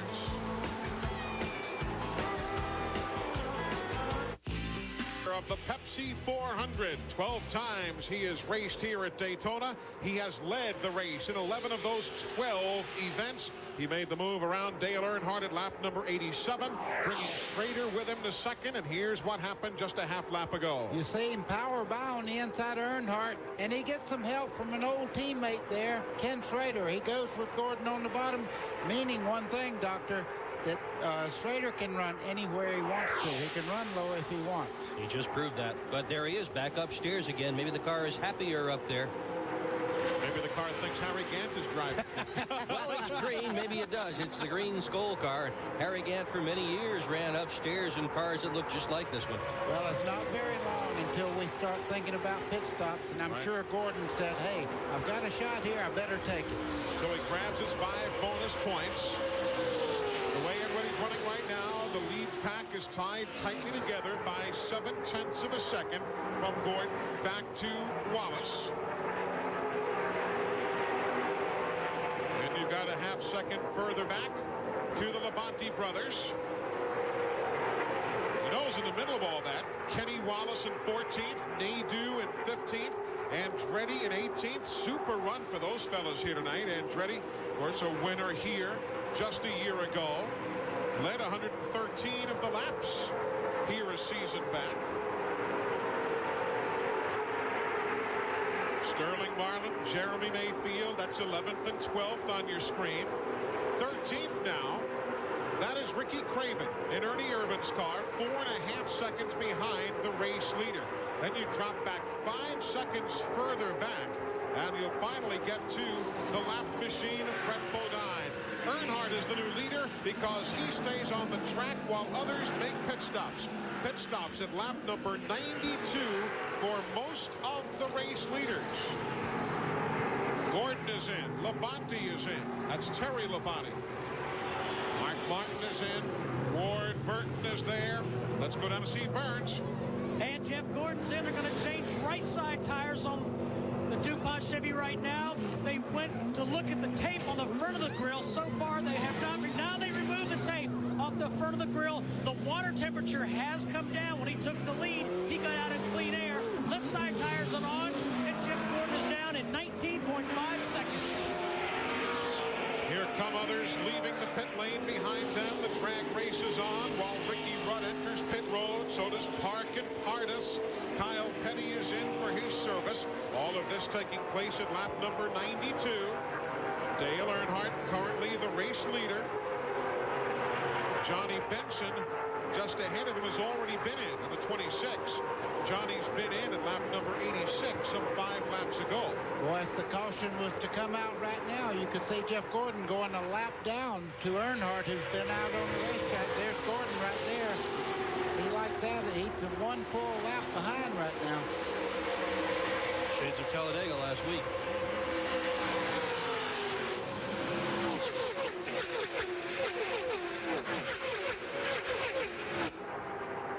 Again, 3 is the leader. 88, Jarrett is second.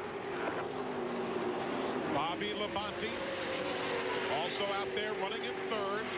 Glenn Jarrett, what are they saying about the strategy to stay out while the others pitted? Well, guys, on about lap 85, Bobby Hutchins from the 3 car came down to the 88 car, and he talked to Todd Parrott. What they're trying to do, they got Earnhardt to drop back when Gordon went by him, so DJ and Earnhardt could run nose to tail. The reason that Earnhart's following that lap car now, they're trying to save fuel so they can go to lap 97. If they go to 97, they have run 66 laps on fuel, and there's 1 lap less than that to go when they return to the racetrack, only 63 laps. So they're trying to make it to 97. Both Earnhardt and Jarrett think if they do that, they can make it on just 1 more stop. They're trying to save fuel right now. They're encouraging them both to watch the fuel, watch the fuel. You can see right there, the new tires are really working for these guys as they come up through there. Jeff Gordon's picking them off. He went by Dale Jarrett not long ago. Now he's put Earnhardt down. He is moving. I'm telling you, he's flying out there with new tires. Bobby Labonte, though, being shown as the race leader right now. There he is at the head of that line. If you're a Jeff Green fan, after the accident of earlier, he's back on the racetrack. 61 laps down. That's where Jeff Green is running. As you see the race leader, Bobby Labonte.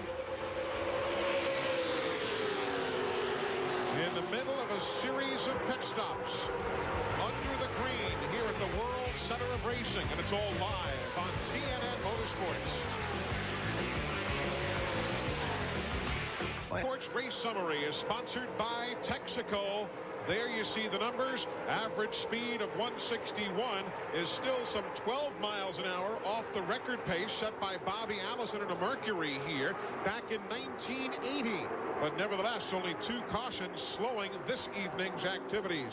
Pit stops are continuing now, as you see those who are officially done for the evening, all with the exception of Cope and Standridge as a result of the accident of earlier.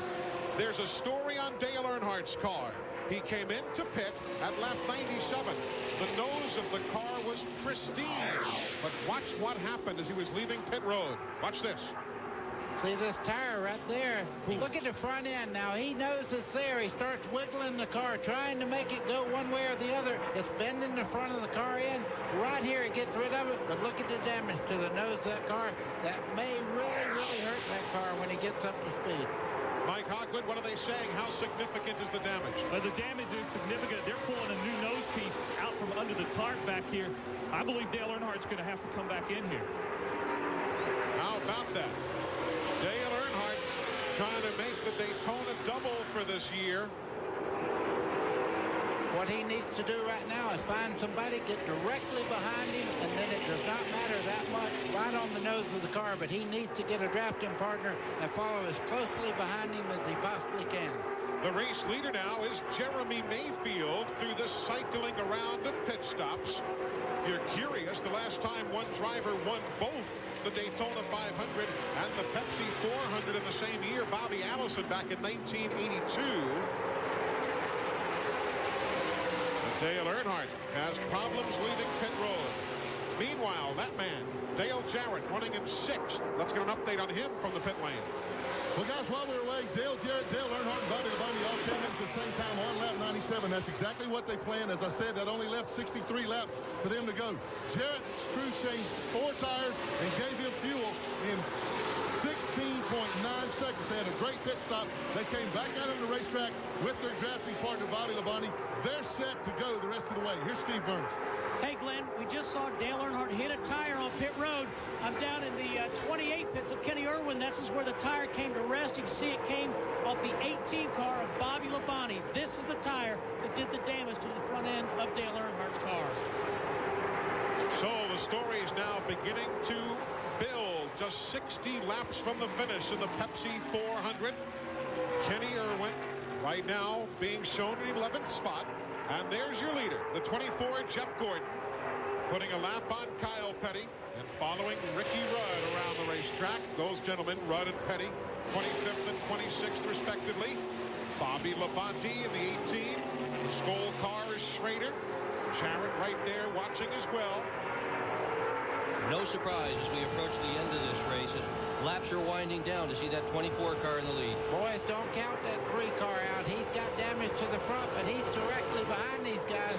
Tucked right up the back bumper there, the 33 car, Kenny Schrader. He's taking her home. Look at this, right up under him. There you see the nose of that Chevy Monte Carlo. It's from Bobby Labonte's onboard cameras.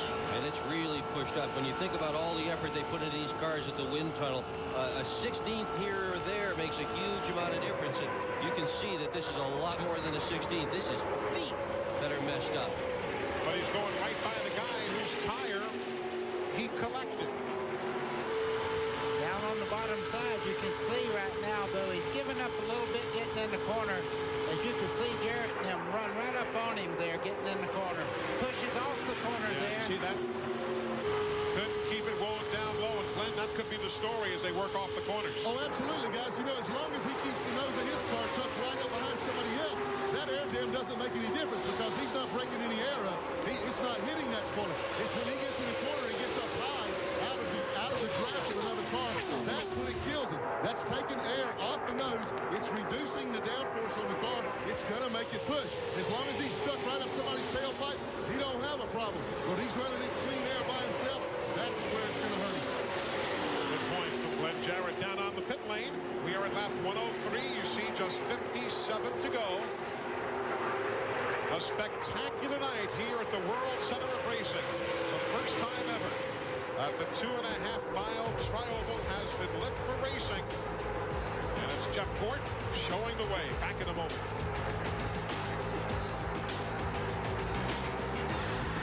Pepsi 400 at Daytona. 23 cars still on the lead lap. 23rd spot belongs to Bobby Hamilton. The race lead held by Jeff Gordon to go to the top spot at lap number 100. We're now at lap 105. All right, let's test your trivia knowledge, gentlemen. When and where was the first restrictor plate race run? Problems in turn 2. We'll get back to that in a moment. Problems in turn number 2. Dan Pardis from Daytona Beach, Florida, spins off the number 2 corner. There is Dan Pardis. First time in a NASCAR Winston Cup race. He's from the Arca Bondo Marhide Series, and caution is on the Speedway.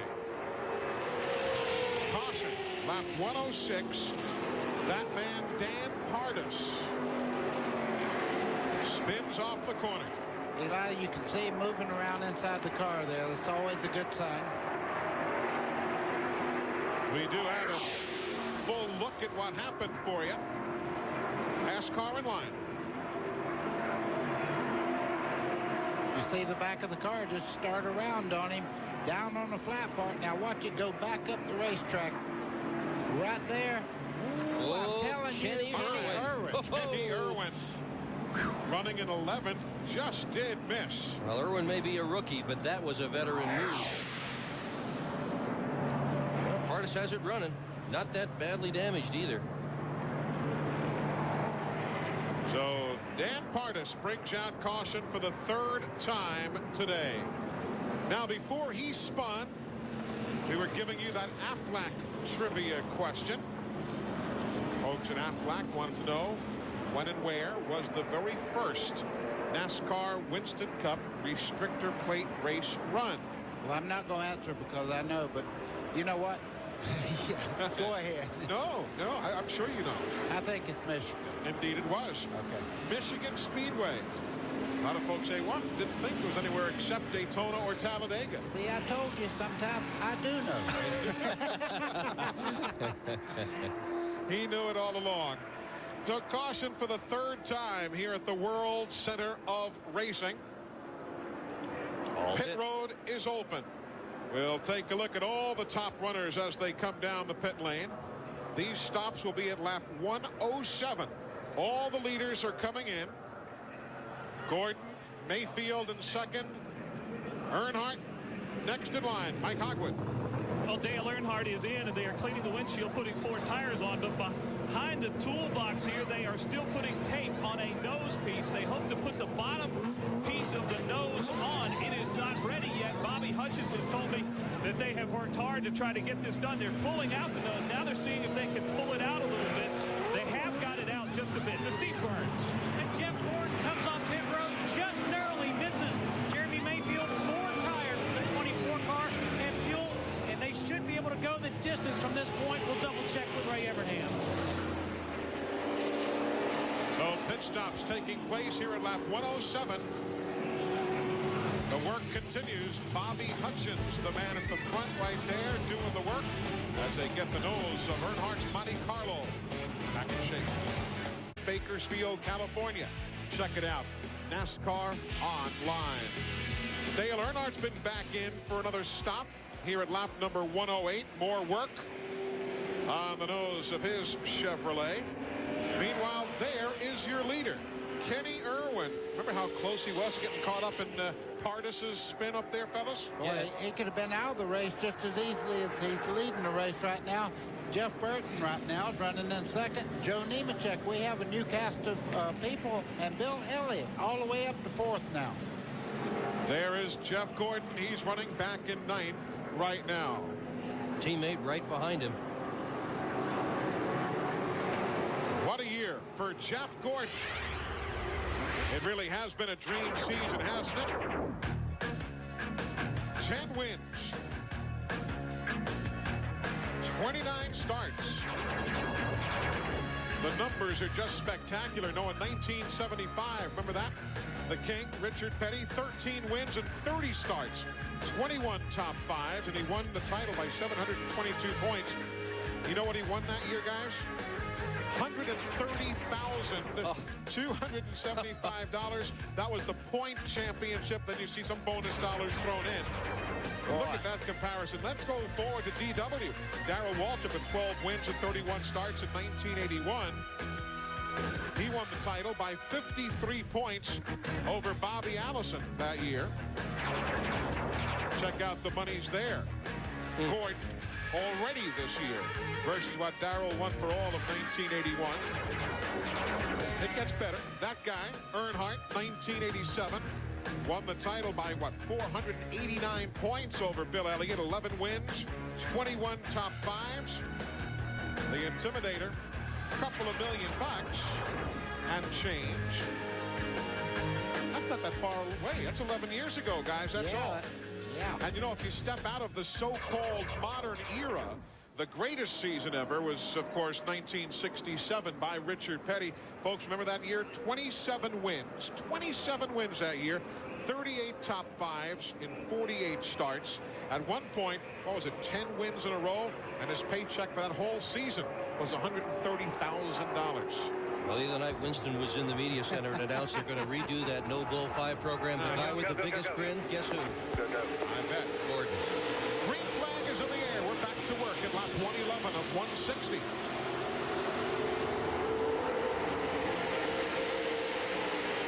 Remarkable run by Kenny Irwin, rookie, 1998. Has finished at Talladega either race, an engine failure at both. And here he is leading at Daytona. Whoa, Jeff Burton looking on the outside. I thought he was going to make it 3 wide as he come off turn 2. He'll go down the back straightaway. Right now, Steve Park is trying to make up a lap on the inside there. I don't think so. He's called out of line. You can see right there. There's our new leader. Kenny Irwin, third race he has led this year. He led 113 laps in Atlanta back in March. He led 1 lap under the lights in Richmond back in early September. And now here tonight at the World Center of Racing. Jeff Burton second, Nemechek third, Bill Elliott fourth, Schrader fifth, Roy Burton is sixth, Rusty Wallace seventh, Nate Field is eighth, Jeff Gordon ninth, Terry Labonte is 10th. What a weird year for Kenny Irwin.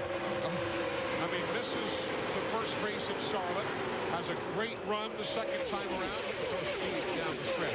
Goes to Atlanta and looks like he may win the race there until right near the end of the race. Had a pit stop to put him back, but right up front all day long. Then last week he runs a handful of laps. That's all at Talladega. And now here he is leading late in the evening. There's Earnhardt with that fixed up nose piece. And his teammate right behind him to help him through all that traffic. They're back in 21st and 22nd spots respectively there. You know, you heard Glenn at the first part of the day talking about people making deals. Right now, team cars are beginning to, if you notice right now that Jeremy Mayfield right along there is leading Rusty Wallace. These guys are starting to use their buddy system a little bit. Let's see what happens here. Schrader's thinking about doing something. Whoa. He'll grab second. Burton's out of line. How about will be bypassed by his brother also. How about first? Look at Schrader on the high side there. And right behind him, Ward Burton. Down on the bottom side, you can see the team cars of Rusty Wallace and Jeremy Mayfield.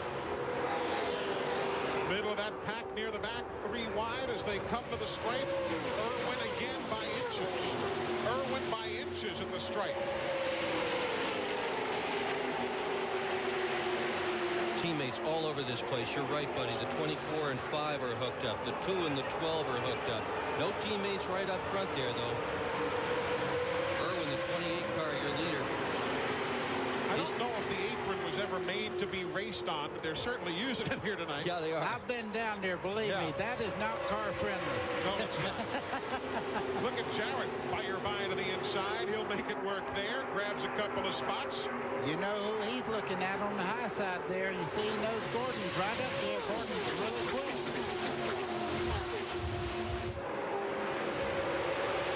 Top 5, Irwin Jeremy Mayfield. That's how they run, Glenn. Yeah, Eli, I think let's put it in perspective. On that last pit stop, Kenny Irwin, Jeff Burton, Joe Nemechek, Bill Elliott, and Ken Schrader all came in with everybody else. They only took 2 tires. That's how they got out in front of everybody else. Ward Burton did not change tires. He took fuel only. The rest of the guys, Gordon, Jarrett, the 12 car, the 2 car, those guys, they took 4 tires. That's why they lost so much track position to begin with. I believe the guys are finished sitting in line. How about a Tarzan sound? Do you hear it? That 24 of Jeff Gordon went all the way down to the grass there on the bottom part of the racetrack. It seemed to eat these cars alive. Yes, sir, with a championship at stake, Gordon is driving a conservative race tonight. Oh, yeah. Oh, yeah. Mark Martin's back in 12th. Look at that. Jarrett trying to...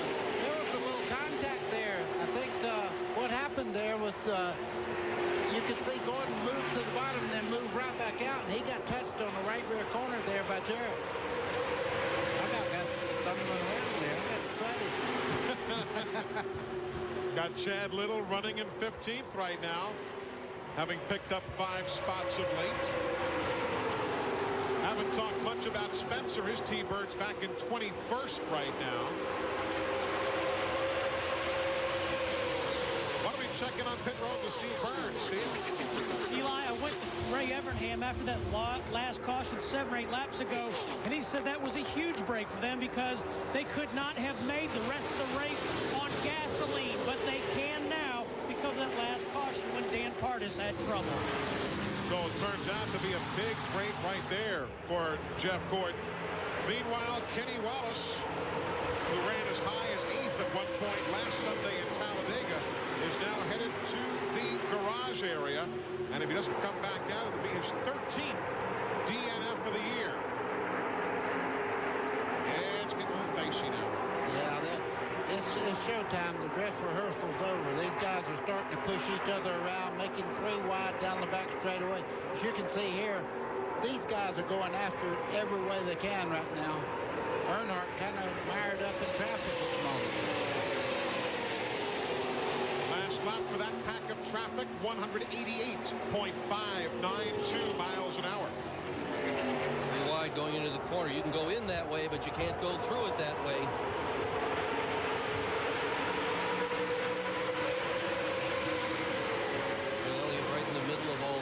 His crew definitely deserves the trophy for the hardest working crew. They have been under that car, over that car, inside that car.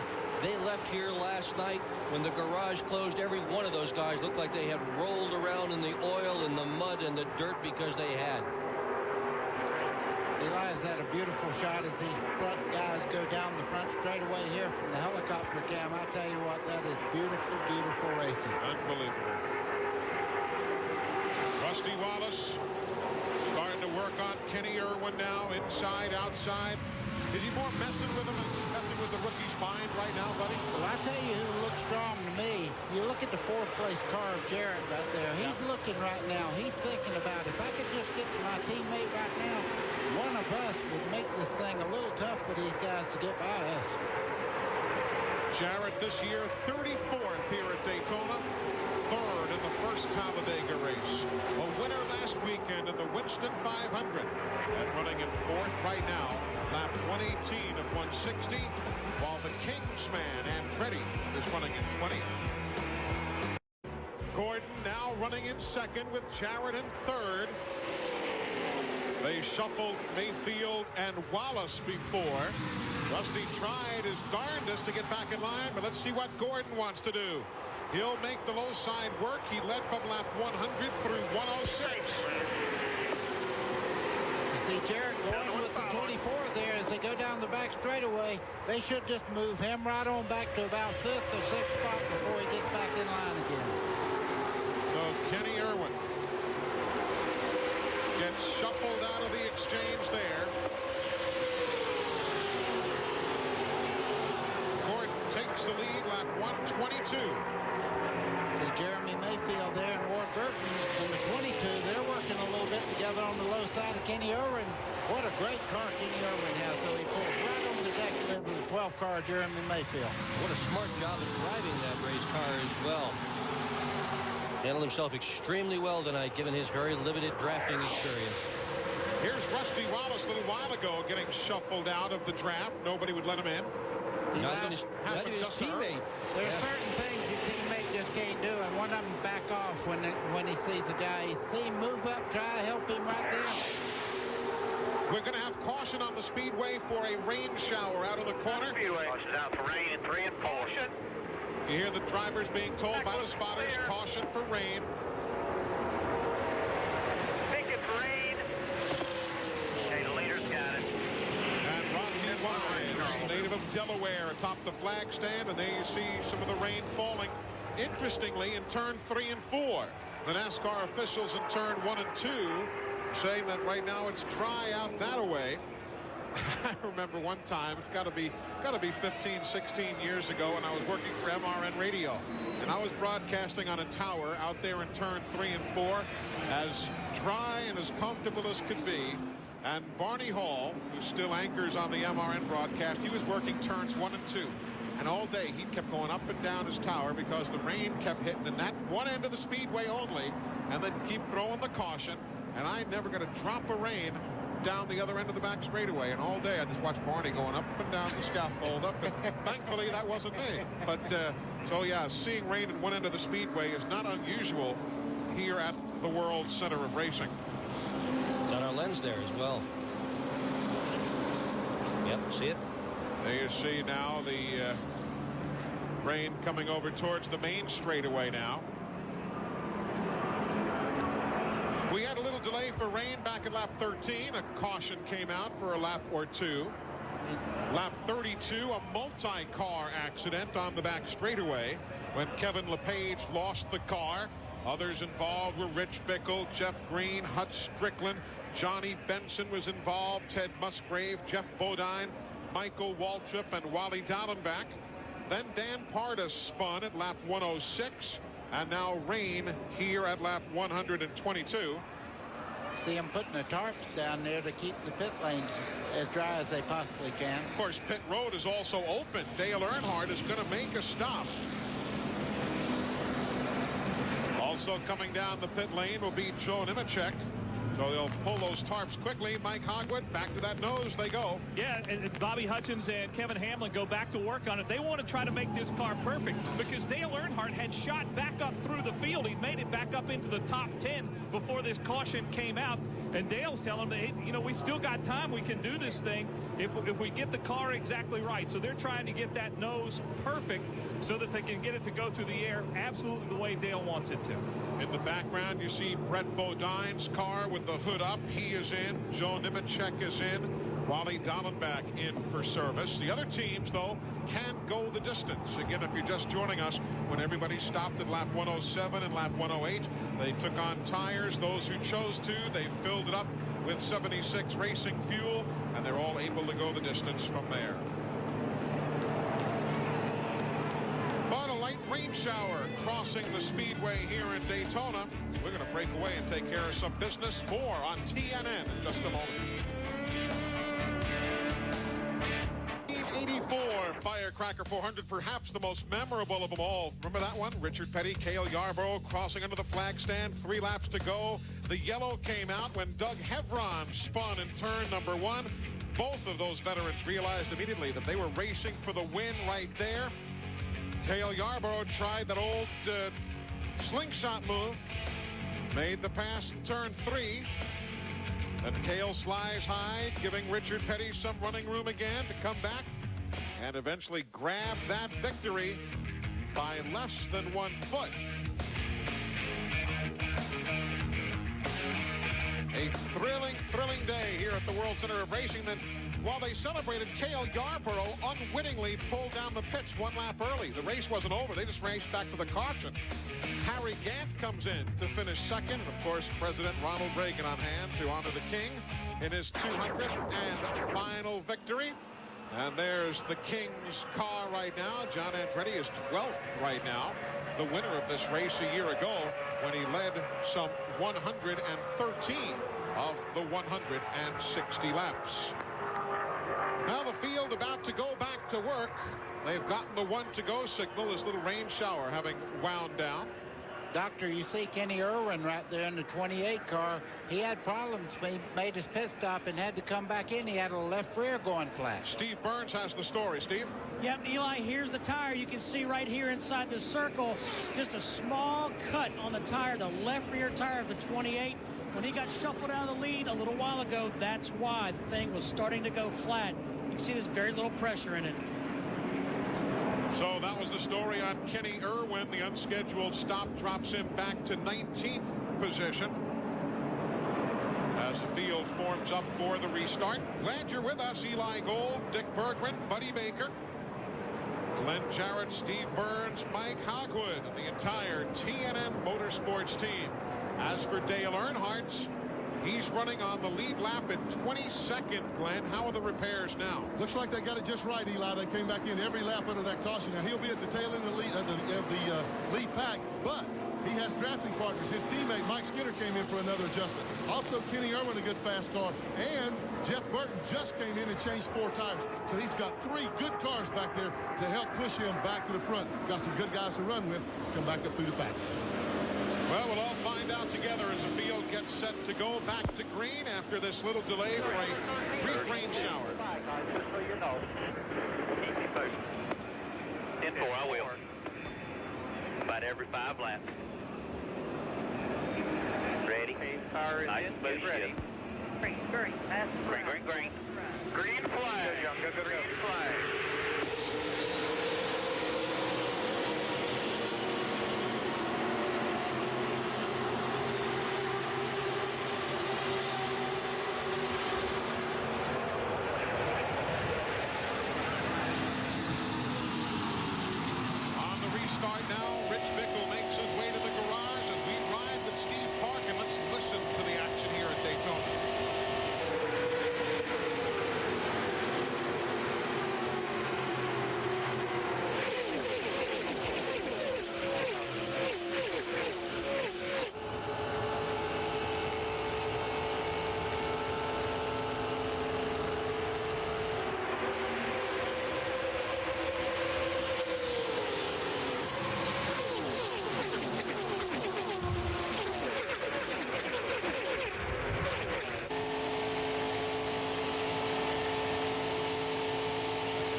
Sights and sounds of the World Center of Racing up to the lights with 30 laps to go to settle this Pepsi 400.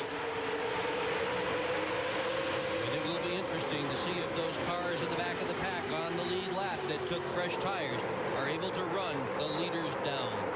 They've got time. You can see the obvious problem right now, though. 3 wide down the back straightaway. Sometimes they even try to make it 4 wide. Through the corners, of course, 2 wide. But right now, getting by everyone, that's the problem. That's 13th on back. Spencer in 13th spot with the 3 wide scramble. And Freddie and Johnny Benson joining him. And Freddie's on the lead lap in the 43. Benson in that red 26 is not. And that middle is not a comfortable place to be at all. Less so here. Less so here even than Talladega. Now Nadeau in that yellow 9. It's only left, and he and Spencer got together. Meanwhile, in 5th position on back. They'll shuffle Ward Burton out of the picture. And back again to 12th and 13th position.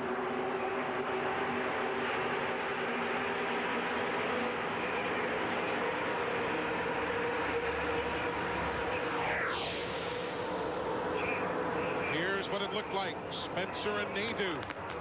Bam. Lightly touched there. You could see Spencer's car, the 23 there, the second car on the right there, getting really sideways off turn 2.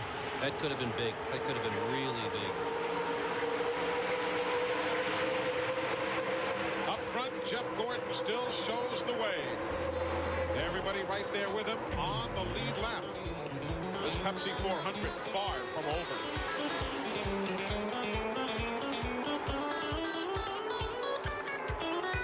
Sports Race Summary is sponsored by Budweiser. Average speed having dropped now with that slight caution for rain. 2 of the 4 caution periods have been for rain. And there you see those in the garage. You can also add to that list Kenny Wallace, who has taken his machine, and now Rich Bickle officially out for the evening. Glad you're with us here on TNN Motorsports. Tomorrow, the NASCAR Craftsman Truck Series from Mesa Marin Raceway, Bakersfield, California, also here on TNN. Middle of the field, Spencer's on the move in 14, with Earnhardt to his inside in 15. They'll swap that around a while. Those two love racing with each other. Chad Little, that's green and gold 97.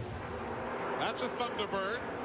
And you know, believe it or not, for the luck Jack Roush has had on the restrictor plate racetracks this year, the 3 races run so far, Chad Little has been his top driver in 2 out of the 3, his 7th and an 8th. Kenny Irwin at the head of that pack right there. Second car in line now behind Skinner. Skinner's 12th. Irwin is in 13th. There's Chad Little. Up front, meanwhile, they're closing in on Gordon. This whole pack of traffic here now just 3 1/10 seconds behind Gordon. They were 4.5 seconds back a while ago.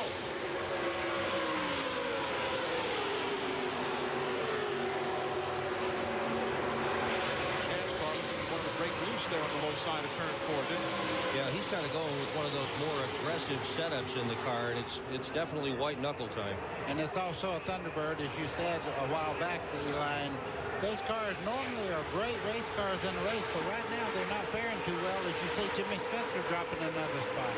And there's the spread from that pack down what they call the super stretch, the back straightaway, up to Jeff Gordon. That's what 2.8 seconds looks like on this Daytona International Speedway. Terry Labonte taking a look on the outside there in the 5 car. You see him on the high line there. His brother directly behind him. These guys are wanting to rumble right now. You see that computer address. You can log on, get the onboard in-car pictures as we head towards the finish of this Pepsi 400. TNNRacing.com. Check it out. It's available to you on the World Wide Web right now. There's the rundown. Upper left of the screen. Trader hanging in. Ward Burton with a good run. Raven back up to 9th. And there's the, hey, brother, can you spare a draft? Very good. Neither one ever won here at Daytona. Terry Labonte ahead of Bobby Labonte.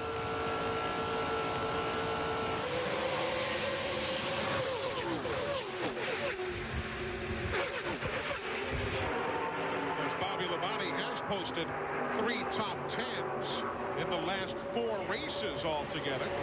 Now we're watching the front group right here run nose to tail. Just behind them, Mark Martin is a little wonderful between these guys. They kind of broke away from them. Mark Martin and Mike Skinner now are coming up. And realistically, if Martin can pull down a top 10 on a big track like this, I think he'll take it and head back to the house, please. Oh, yeah. After the year he's had on the restrictor plate tracks. You see him. He's begging them to stay in line. Don't make it too wide here. We're catching the leaders right now. You're looking back at Mike Skinner going into turn 3, keeping a very low line right down on the white line around the corner. 22 laps to settle it. Jeff Gordon took the lead at lap 122. We're now at lap 138.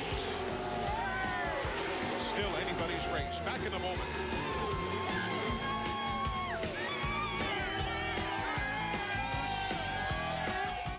The caution is out here at Daytona. An accident on the back straightaway multi-car involving Spencer, Kenny Irwin, John Andretti, that man Steve Park, Jerry Nadeau, Ricky Rudd, among others. Irwin's car right there taking the worst of the lick.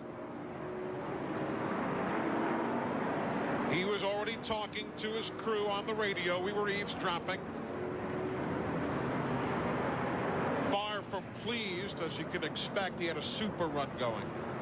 So disappointing to put your heart and soul into what you're doing and then have a problem. That's Steve Park through the silhouette look. There's Spencer.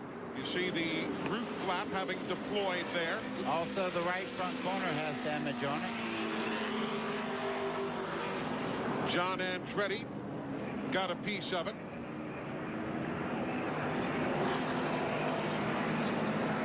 Come on, buddy. Come on. Like John may have been hit from behind because the left rear quarter panel's been out just a little bit. I told you Ricky Rudd was involved. Stop in the box, buddy. You want that windshield tore off there? Got 10-4. There's Ricky with the damaged nose of the Taurus. There's Jerry Nadeau. We mentioned he was involved. A lot of damage to Nadeau's car. Ricky Craven is also pitted for 4 tires. Oh, boy, look at that. Wow. Yeah. Scooby-Doo has seen better days. The aerodynamics of that car could be improved severely. Let's take a look at what happened to bring out this 5th caution. Irwin and Little. Chad Little in the 97 got into the back there of the 28 just barely. Looked like the 28 was trying to get by him.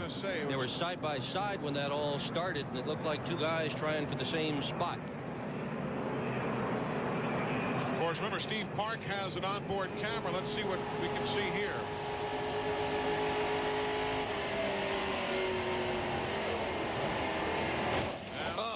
He had nowhere to go, and he just took a shot. Again. Yeah. And again. And again. And again. Oh, man.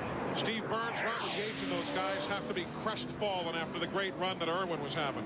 Yeah, Eli and Robert Yates just watched the replays. First of all, have you talked to your driver, Kenny Irwin? Yeah, he's okay. You know, he's certainly discussed it a little bit with what happened, but you know, he was getting ready to go with the 99 and pull up, and there was a gap, and by the time you know, he made his move to get up, you know, there wasn't enough room there. So something we learned. We'll be better next time. We had a good car, great car. Tough break for Robert Yates. They did have a great car. He said a mouthful right there. A tough break for Robert Yates Racing. Steve Park, they're going to bring that Pennzoil Chevy back towards the garage area. Attrition rate growing a bit now. Billy Standridge, Jeff Bodine, Kevin LePage, Hut Strickland, Rich Bickle, Derek Culp, Dan Pardis, Kenny Wallace, Kenny Irwin. You saw Steve Park, and there's Dale Earnhardt back in again, Mike Hogwood. Well, that nose that they put on, it's taped on, and it keeps caving in a little bit. You see him going back to work on it. They're going to try to put some bolts in it and to give it a little more stability. Dale Earnhardt says the car is great as they put 4 new tires on it. Now it's a question of time. Does he have enough time to move back up through the field? I can tell you one thing he does have. He has an advantage having fresh tires on that race car. If that nose does not cave back in, you can see how flimsy it is as he hits it with his hand there, trying to get the tape to really stick well on that front part of Dale Earnhardt's car. There's not a lot of structural integrity in tape, though. And it just, oh, it's real wobbly. Hey, you guys have any pets at home? Yes, I do. Yeah. I have 2 wonderful dogs. I've seen your shop dog. We've got a dog and a cat. Well, Bill France Jr., I think, has us all beat. A Clydesdale. And it's also sharing his name. Take a look at this. For all of those 50 years, the France family has stood as a symbol of character, strength, determination, and leadership of NASCAR. Bill, on behalf of Budweiser, it is my pleasure to present to you your namesake, Bill Jr., a 4-month-old Clydesdale foal. Bill, congratulations. Thank you, Tony. And when we first discussed the naming the horse Bill Jr., first thought through my mind was, and I've seen the Clydesdales before, is how much, and be careful, how much they eat. Thank you very much.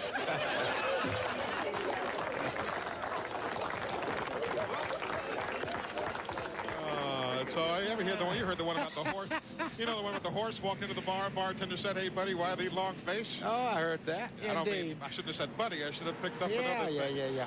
That is a beautiful little horse, though. That's not a little horse. Those Clydesdales, and that was 4 months old, the size of a normal horse. Very diplomatic, I thought, too. And then there's Glenn Jarrett, who I'm sure wants to jump in on this A scintillating discussion. Well, I'm not going to jump on the horse, but you know, I did have a pet until about 60 laps ago. Was that your... That was Louis. That was Louis the Lizard, and he's gone.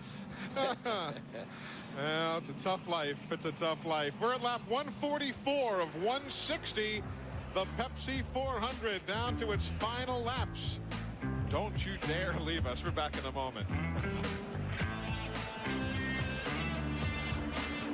Summary is sponsored by Texaco. 16 lead changes among Jared and Earnhardt and Wallace and Marcus and Jeff Gordon and Bobby Labonte. Jeff Burton has led. So too has Kenny Irwin. Those drivers all done for the night.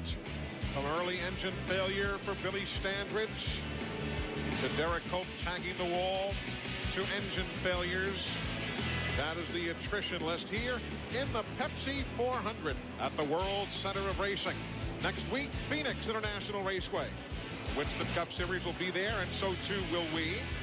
Then on to the North Carolina Speedway in Rockingham for the NASCAR Winston Cup Series. And again, TNN Motorsports will be there. Then the season winds down at the Atlanta Motor Speedway. It's amazing. Seems like we were just here for Speed Weeks, doesn't it? I mean, this year just flies by. And they go by faster and faster, it seems, as time goes by. Yeah, the older you get, the quicker it goes. Yeah, it's true. Meanwhile, Earnhardt is pitted yet again. Earnhardt there working on his car. Reason we're under caution, and this is what happened back at lap 140.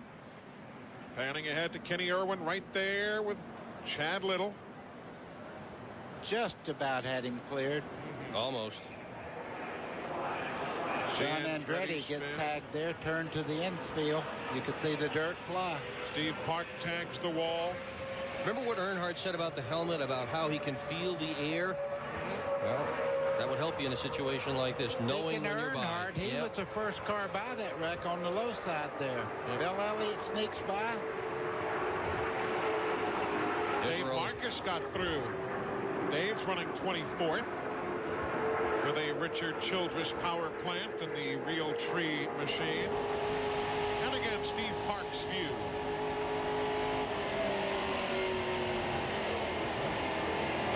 Ow! He never saw him, but he hit that 28 head on. Meanwhile, Kenny Irwin's just come from the infield care center. Mike Hogwood, you hate to see it in this situation. What a great run he had going. A super run. Kenny, maybe your best run of the year going, and I know you're heartbroken at the way it ends here.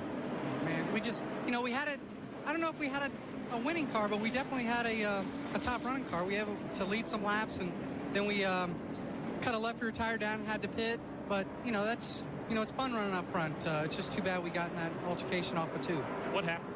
I just thought I was clear and moved up, and I just didn't give the 97 anywhere to go. And just, you know, I'm real sorry for everybody that got involved in that deal.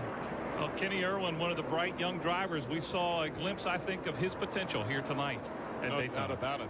We've seen him from the NASCAR Craftsman Truck Series and move on towards NASCAR Winston Cup Racing. He's, of course, getting down to finish it here.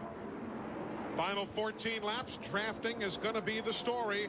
We'll see exactly who pairs off with whom as they get set to go. Fans have loved this entire weekend. Not a seat to be had. They've got 6,000 new seats being built on the Winston Tower. They'll be ready for Speed Weeks 1999.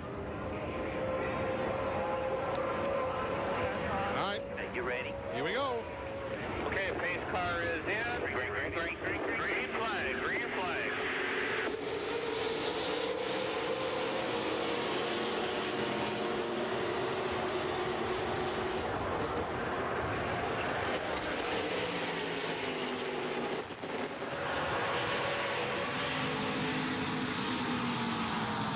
That red car on the inside. Johnny Benson not on the lead lap.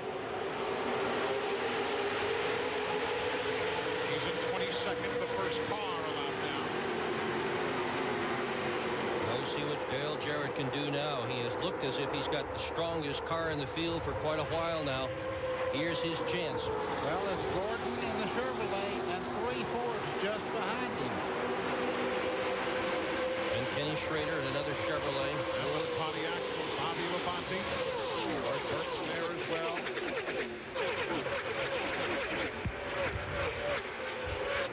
You know, it used to be that slingshot move was the way to go. Of late on the big tracks, it seems as though you want to be out front. Slingshot just doesn't seem to even work anymore. Well, we're going to have to wait and see how this plays out, because every once in a while you'll have 2 or 3 cars work together and they can overhaul the leader, as Dale Jarrett was done about midway of the race, just after he led halfway. Look at this. Look at them just flanking out 3 wide on the back straightaway. Look on the inside of Mike Skinner. Jarrett gets stuffed back, and he will lose 8, 9 positions there. Eli, look at the 31 of Mike Skinner moving into 4th place there. He was flying down the back. Something's got to be wrong for Dale Jarrett, guys. He's going straight back. Glenn, what's the story on your brother's car? Eli's got a flat tire. He's coming in. He's got to come in. So he's got a flat tire, so he'll be in this time. The crew's on the wall. Don't know yet which one it is, but tough break. I don't know what it is, Todd. There you see MCI presenting NASCAR timing and scoring. Tough break for Jarrett. What a break. A tough break for Robert Gates Racing. You want to talk about a car on the move, the 3 car there of Earnhardt. He is flying up to there, kind of caught up in traffic right now behind Sterling Marlin. That's 15th and 16th, Marlin and Earnhardt. Spencer still on the lead lap at 18th. That's that red and white number 23. It's more than a bit frightening when these green flags come out and all these cars are so close together.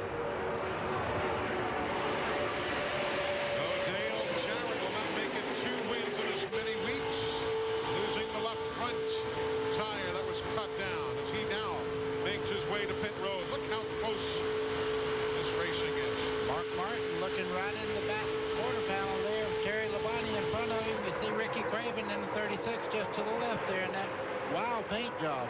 He made several pit stops on that caution flag. Skinner very aggressive at this point in the race. Did they just touch? And they didn't miss for much.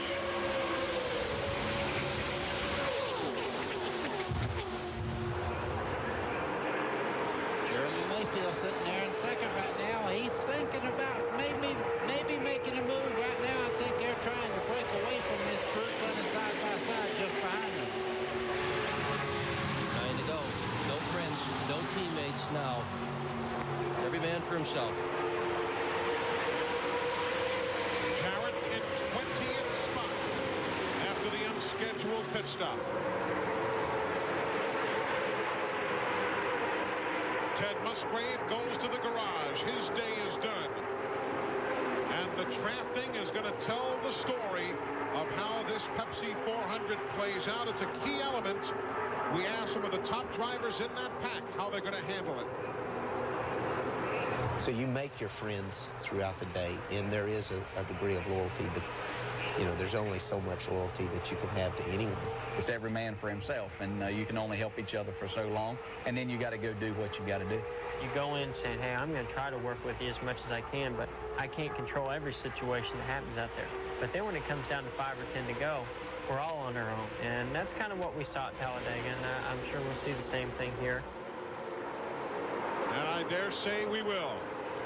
We've got fireworks planned after the race. Let's see what kind of fireworks we have as the race winds down. Spencer was 3 wide again on the backstretch. He was on the bottom of that thing. Earnhardt all the way up to 14th from dead last. He was the last car in that group right there. You see him looking over the back panels there. Mark Martin down into the corner they go. Look at the coach. Look at Spencer going inside of Bobby Hamilton. All of that is for position here. Hamilton in the Kodak car in 13th. Spencer in 14th. He'll pass them both. He'll pass Hamilton and Earnhardt. Well, Earnhardt, you can see the tape on the nose of that car still does not have it like he wants it.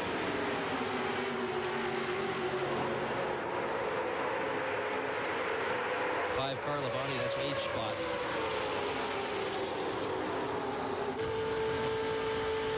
Mark back. Caution for rain. There's a rain shower again. It turns 3 and 4. Caution on the Speedway. Here they come to the straight.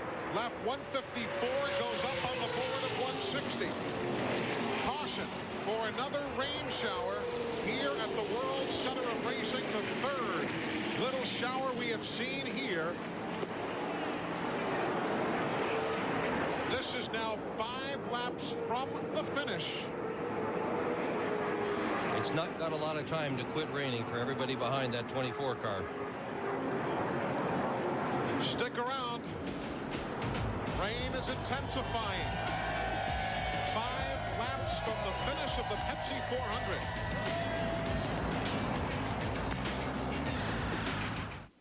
1981, Harry Gant was looking for his first NASCAR Winston Cup win. He held the point for 22 laps. Leading up to the final trip down the backstretch, Cale Yarborough, again using an old slingshot move to push his Buick into the lead. And on to victory lane, relegated Harry Gant to his 7th second-place finish in 17 super speedway starts. Well, we are under a red flag here at Daytona. They have put the red flag out some 37 seconds ago for rain, with 5 laps remaining to settle the Pepsi 400. Buddy, you're sitting there going, my goodness, I mean, what a night. What do these guys feel like now? Well, can you believe it? 5 laps to go. Jeff Gordon saying, hey, it's never going to quit raining. He's leading the race. Of course, everyone behind him saying they did the right thing, believe me. Stop it right now. Give everybody a shot at this win. Through Jeff's windshield, looking forward, you can see a crew member from every team coming out. They stopped the cars off of turn 4, and NASCAR is allowing 1 crew member from each team to go out there and do nothing but cover the car, cover the windshield, and if the driver so desires, get out of the race car. Eli, you can see right on the front of Gordon's car. Now they're going to cover it up, but the first thing they wanted to make sure is water didn't run in the backside of the air cleaner there. This part right in there where they had that little deal on there, you see they covered that up so water couldn't run down into the carburetor area. So the red flag is out as part of the 3rd caution of the day, brought out by rain. Crew chiefs now have to just wait it out with everybody. Not a heavy storm, as you see, but rain nevertheless. Glenn, it's frustrating sometimes, isn't it? Well, it is. All they can do is wait now. Move down to Jeremy Mayfield's pit and going to talk to Paul Andrews. Paul, you guys were awfully strong here in February. You got a good race car, but, man, you got Chevys in front of you and Chevys behind you. It's all right. We got a teammate behind us, too, you know. It's going to be dog-eat-dog world here in a few minutes, you know, when they drop this green. Hopefully we get to go, and I'd like to finish on the green. I'm sure everybody else would, too. You know, but that's all right. We're up here. We got, you know, we kind of the 6 of us broke away. I'm sure once we drop this off here, it won't be 6. It'll be like probably 26. But, you know, we're going to have a good finish no matter what. One more quick question. Have you talked about when to make the move? Not yet. I mean, that's what we're getting ready to do right now while everything's kind of calmed down here. Okay, let's go further down pit road. Okay, Glenn, we've got Ray Evernham here. Ray, first of all, what is this going to do to your race car? Get it wet. That's why they pay you the big bucks. You know, as long as it doesn't get in the motor, it seems to have blown over already, and really shouldn't do anything. You know, hopefully motor, everything will be fine. You know, when you shut them off, sometimes it's not good, but you know, with the lower compression, everything's been real good. All right, so how about the driver? Have you talked to that guy? Yeah, he's doing a real good job. You know, he's got a bunch of guys on his butt there that are looking to get by him, and it's going to be tough. Always is tough on a restart, but he's doing a real good job for us. Ray, I was looking at the stats before the race, and you guys have put up some unbelievable numbers. 16 consecutive top 5 finishes, and your average finish has been 2nd in that streak. Yeah, you know, we've got a great driver, and we've got a great race team, but we've had a lot of great luck too, and I just hope it holds out tonight. You know, no matter how good you are, you've got to have that luck factor in there. And you know, like last week, you know, I'd like to tell you that we had a real great day and we were a big part of it, but all we were was prepared when other people had bad luck, and we had good luck, and hopefully we can have some more good luck and get this finished tonight nice and safe. All right, looks like we can put those umbrellas away. It's quit raining down here, guys. That's certainly good news right there. I have finally figured it out. I have figured out who Jeremy Mayfield looks like with his platinum blonde hair.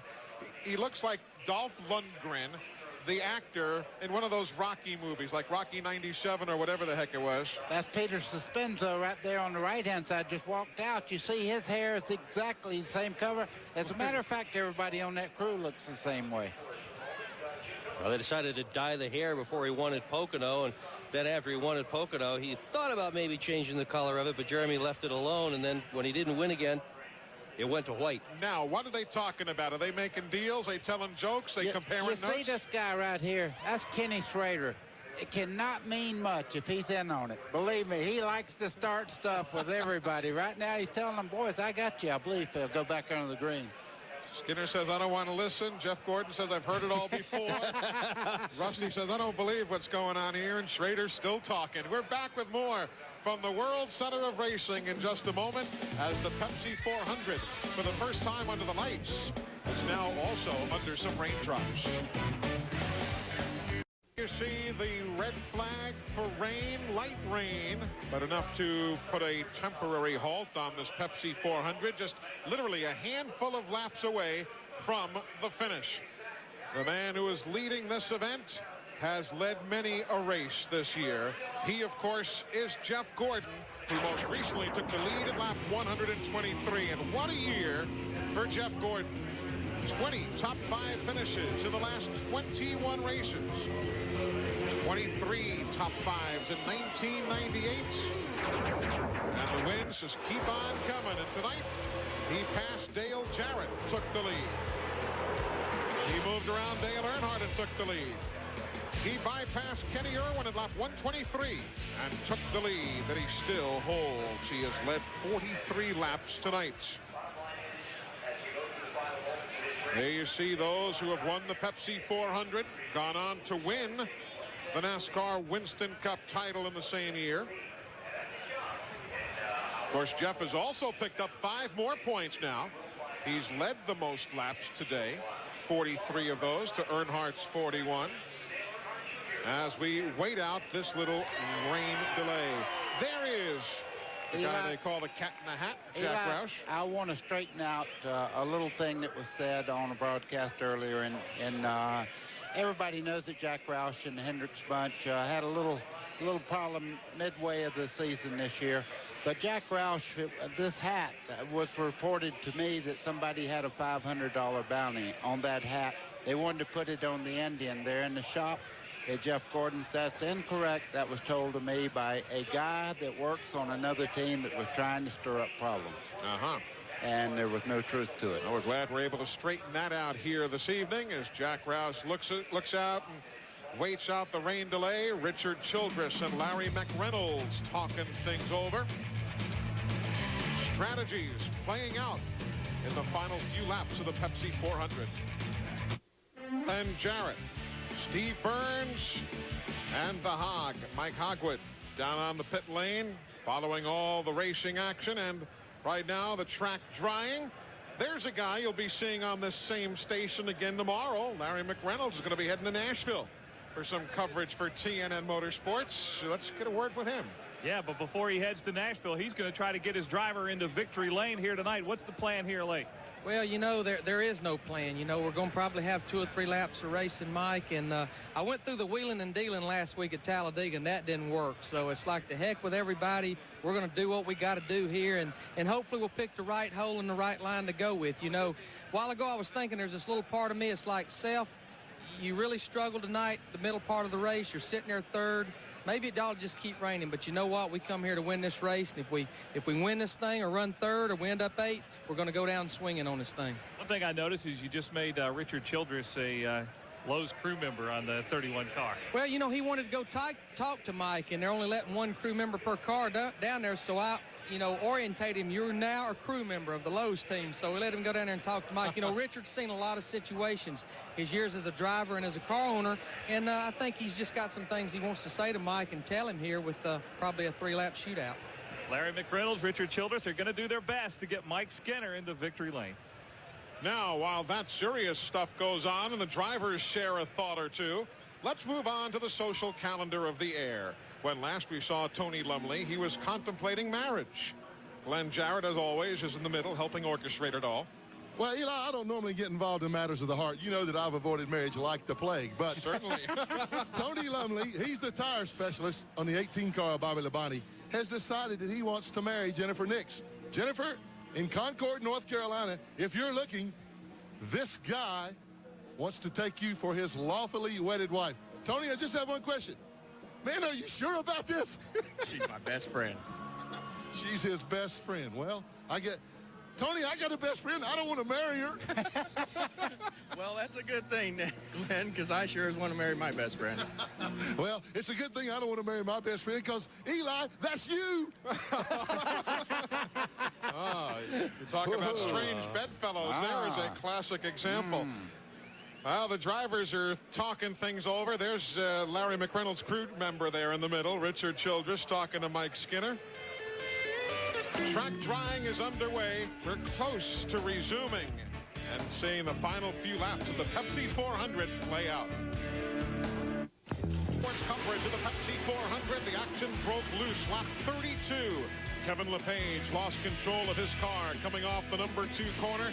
Caught up a number of drivers, including Wally Dallenbach, who found the wall on the back straightaway. Lap 106, Daytona Beach's own Dan Pardis in his Winston Cup debut had problems. Then Kenny Irwin tried to get back in line. Didn't give Chad little enough room at lap number 140 and triggered that multi-car accident. Steve Hart got caught up in it as well. And you are now caught up to date on the Pepsi 400 here at the World Center of Racing. Delayed by a rain shower. We had rain at lap 13 with a very brief caution for 3 laps. We had rain again at lap 122 that stopped the action for 4 laps while the track dried. But this time around at lap 155, the rain is a little bit too intense, and they had to park the cars, bring out the jet dryers that you hear whirring in the background, and we will be set to play out the final 5 laps here in just a short while. Jeff Gordon is the race leader. Most recently took over the top spot at lap 123 and has not looked back since. And let's see how everybody's looking at it. Chevy, Ford, couple of Pontiacs. No clear-cut domination here tonight. Pretty good parity, I'd say. You can see all the cars very, very... I want to give a call to Ward Burton. He's done a great job of keeping himself right up in there. Bill Davis and Ward Burton have done a great job. Finished second in Charlotte. Now look at him right up there in contention. New crew chief Tommy Baldwin, and Bill Davis says that what he has brought to that operation is a ton of enthusiasm, and Ward Burton's got a lot of confidence in him and wants to prove himself to the new crew chief, and Tommy Baldwin wants to get the job done there as well, and they've had a string of good runs. The pace car now has Rusty Wallace along as a rider to take a up-close look at drying conditions here. Track visually looks as though it is dry. Of course, normally if it's wet, it gets the dark color, and the light gray indicates it's pretty well dry. You see Rusty there riding with Buster Auten. Buster behind the wheel, and you can just make out Rusty's driving suit.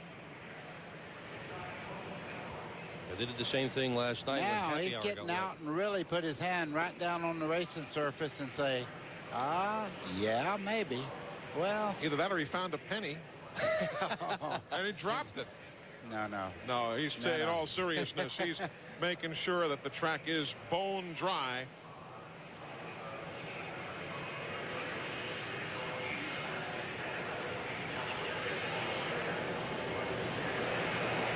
Of course, they have the jet dryers. So, and clearly we have lights, so there's no rush to get this race in. It will be run to its conclusion here tonight. Of course, back in 1996, the Pepsi 400 was shortened by rain. Coming up tomorrow on TNN Motorsports, the NASCAR. There is Ken Schrader, 5th in the running order right now in the Skoal Bandit Chevrolet. He runs well on the big tracks, but he's not had a smooth year, certainly. Talladega, April, had a problem. Pocono in June, tangled with Dale Earnhardt. Loudon, August, Rusty Wallace and Schrader caught together. Been that kind of a year for the Skoll bunch. But he's having a good night tonight. He is having a great run tonight. And Kenny Schrader probably wins as many races as anyone. He hadn't won since 1991, as we well know. But let me tell you, anytime he crawls through a window of any race car, this guy could win. And he loves this racetrack, so I wouldn't count him out by any means yet. No, he hasn't won Winston Cup since 1991, but he sure has won a whole lot of other stuff, including a big race out in Phoenix at the Copper Classic. He's got a Winston West win, a whole bunch of wins on the dirt tracks as well. He has amassed one of the more enviable records of all of the currently active race drivers. Boy, this looks good. Yeah, well, no, now it... they went to the started to go to the cars. Steve Peterson now says, Dale, don't do that and tell the guys to get into the cars. It's not time yet, but it is going to hang out down there. And one of the things that's going to help us get this thing going is we've got a very good wind blowing tonight, and Steve's waving them on now. The flags are right out straight, and that'll help drive this big speedway up quickly. Eli, as hard as it did rain, there was heat in the racing surface. Right. That always helps to dry it. Others now all dried out. Fans have taken off their rain gear. There's Bobby Labonte getting set to get back to work in the Interstate Batteries machine. He's running in 7th right now. And, of course, this year has been a good one for that driver from Texas. April 26th of this season, Talladega Superspeedway. Bobby Labonte goes to victory lane. He'll try and duplicate that here today if he can from 7th spot. You see how he has done. You can tell very vividly the ups and downs. Not a good weekend in California. Charlotte was not good, but very few low spots. Well, you point out Charlotte. Yes, he wrecked there, but you know he was going for the lead and got in some oil there and backed the car into the wall. See Bobby climbing aboard the car now. Hopefully we're closing in on the restart and the final 5 laps of the Pepsi 400. Don't go away. We're back in a moment. No. With Buddy Baker and Dick Berggren, I'm Eli Gold, Glenn Jarrett, Steve Burns, Mike Hogwood down on the pit lane and in the garage. So what's going to happen? There you see the big numbers. 154 complete of 160. 24 Gordon, 12 Mayfield, 31 Skinner, 2 Wallace, and 33 Schrader. Glenn Jarrett, I'm sure, has been mingling with the crew members down on the pit lane. Have you come up with the definitive of what's going to happen? Yeah, guys, listen up. Let me explain something. All right.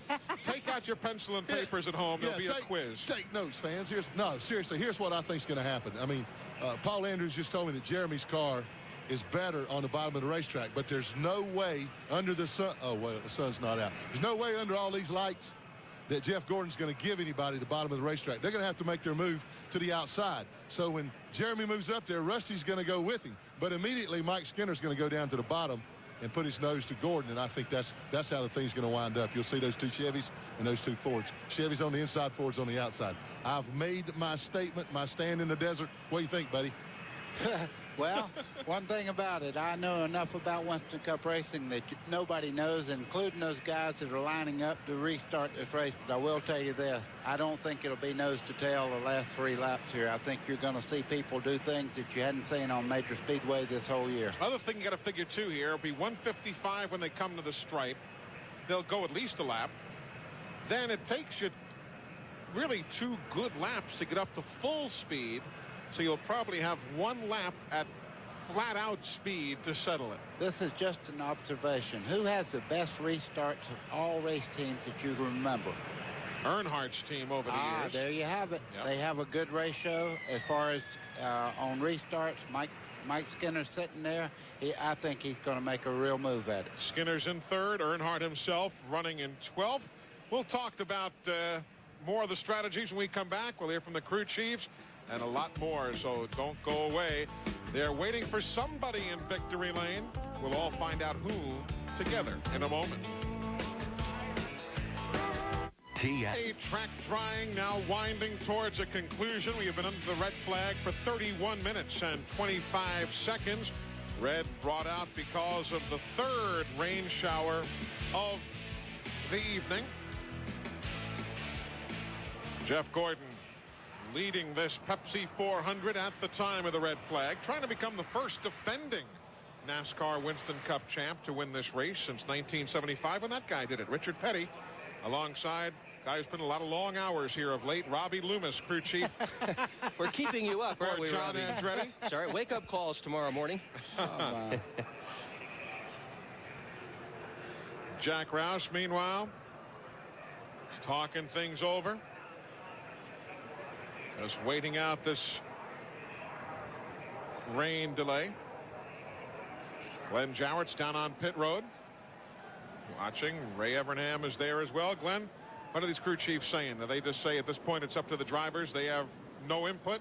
Well, no, they're still talking about it, Eli. But the question I have, we're talking about, they stopped the cars down at turn 4. And what Paul Andrews and the guys up here are talking about is, will NASCAR let the cars come by once they feel the racetrack is safe to race on and give them one to go then? So they only come by one time. Next time they come by, they go green. That gives us, what, 4 full laps of green flag racing?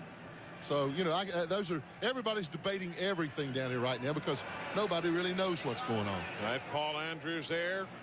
There's Jeremy Mayfield's wife, Christine, looking on as everybody just kind of waits, and we'll get the start and the finish here very, very quickly. Felix Sabates, the owner of Team Sabco. Arguing with the officials? No, can't be. No. Felix can't be doing that. Just a discussion about cigars, I'm sure. Tony Glover on the right of the screen.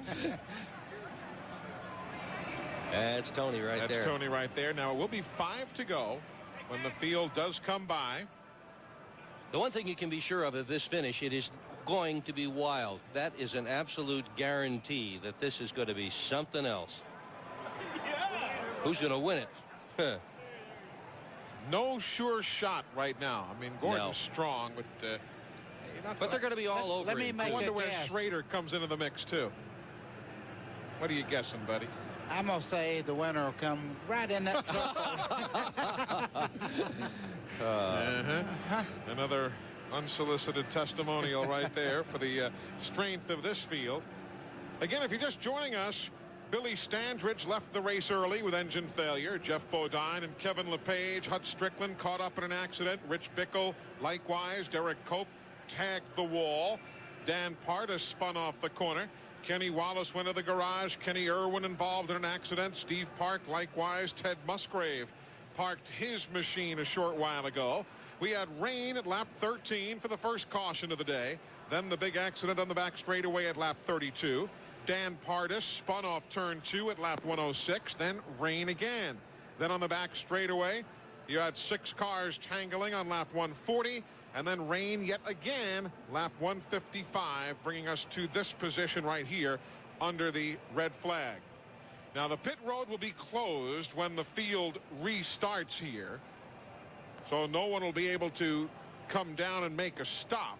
You'll see that official right there display the red flag. They will bring the field down pit road, but they can't stop. Anyone who chooses to stop, the rule is that you, of course, have to go to the tail end of the longest line of traffic. As far as the points are concerned, that's how they run at this very moment. Jeff Gordon trying to put this baby away before they even get to Atlanta at season's end.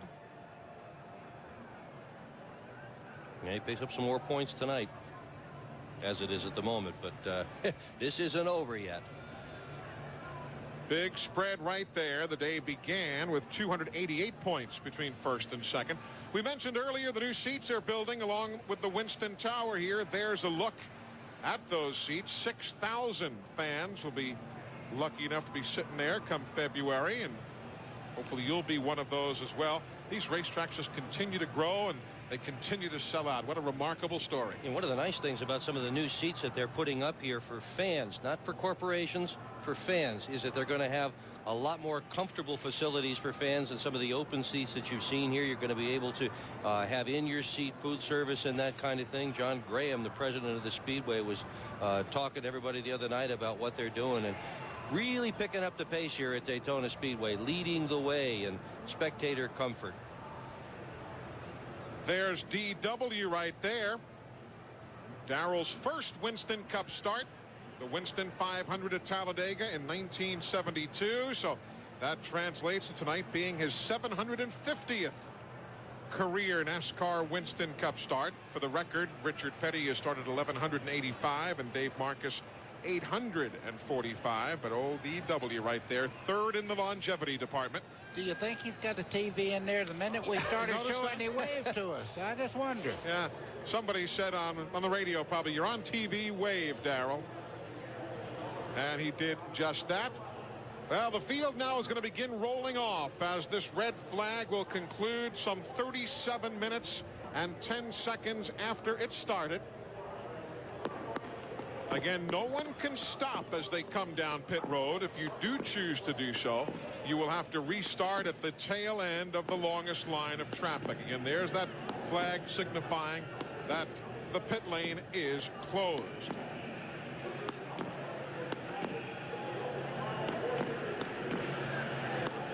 Talk about having a great seat for a race. You know, this is a very tense time for these guys. The cars have sat there. They cooled off. You hope you didn't get a valve maybe starting to bend just a little bit, because it runs under a lot of temperature here when you shut them down. If it's open just a little bit, it could crinkle it just a little bit. We saw some valve spring problems last week at Talladega.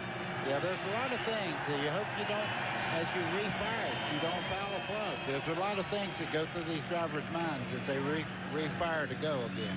Well, they're going to fire them up and get back to work to settle the Pepsi 400. Just 5 laps to go. We'll be back with the restart from the World Center of Racing. Stay with us. We're back in a moment. Pit road will open should anybody choose to make a stop. Jerry Nadeau has already come down pit road. He was the last car on the lead lap. Might as well come in anyway. Jeremy Mayfield is in second place. Every single fan has stayed here at Daytona Beach, Florida.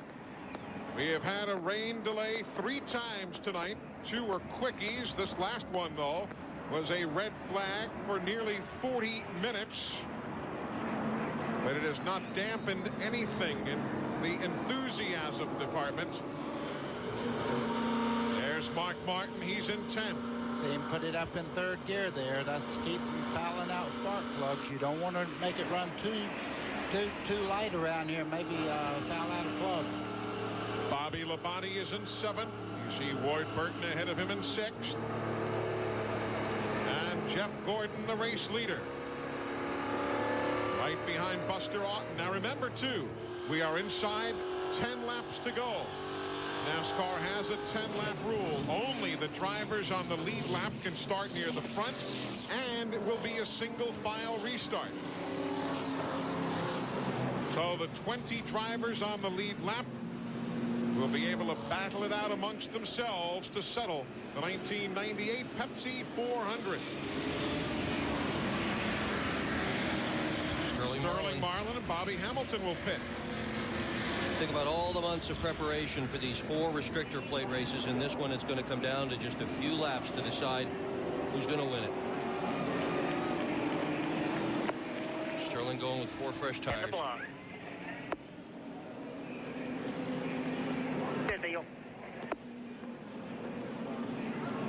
Bobby Hamilton. 4 tires from the Kodak crew. Might as well.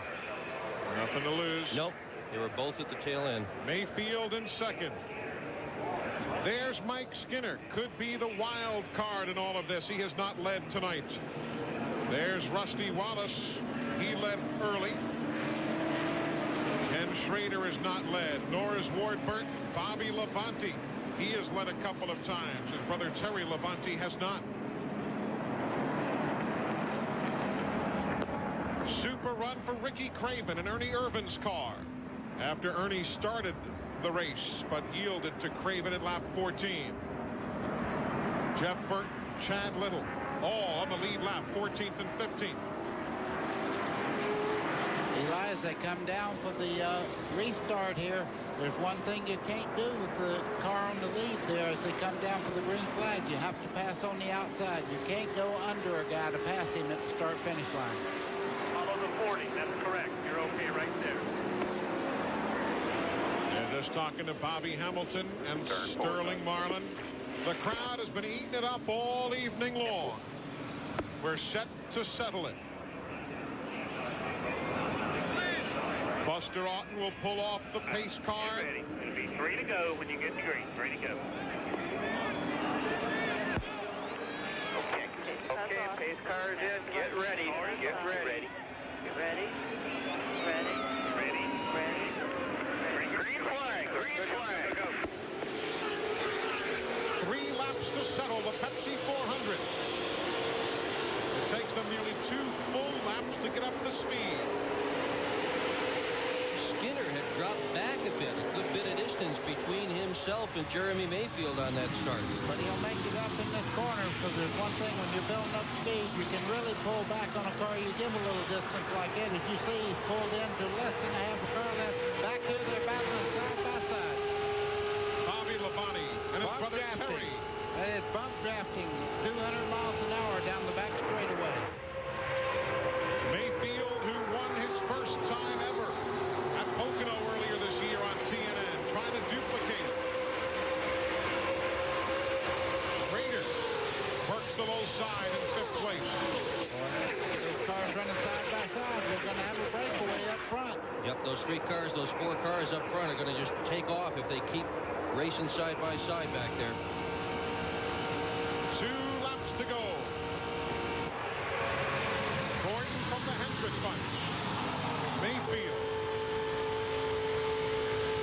Martin riding in 9th. But Mayfield and Wallace up front, their teammates, as Earnhardt goes 3 wide. And Jeff Burton makes the move in 14th spot. Whoa! Earnhardt got lost the back of the car. Nearly 3 wide into that turn. With Mark Martin in 9th. Out of turn 4. White flag. Whoa, you see Jeremy looking to the inside. Couldn't make the move. Skinner looks to the high side right now. They're trying everything. Gordon's running by the mirror right now. Labonte has caught him, and so is Terry Labonte. Side by side behind Gordon. Right now they're running side by side. Jeff Gordon saying, I love it. He'll try to run in the middle part of the racetrack so one car does not get a great run down the back straightaway. They mix it up again behind Gordon. Mayfield. Here comes Bobby Labonte to the outside. What a move on the high side, making it 3 wide into turn 3. Bobby Labonte looks like he has the car to beat.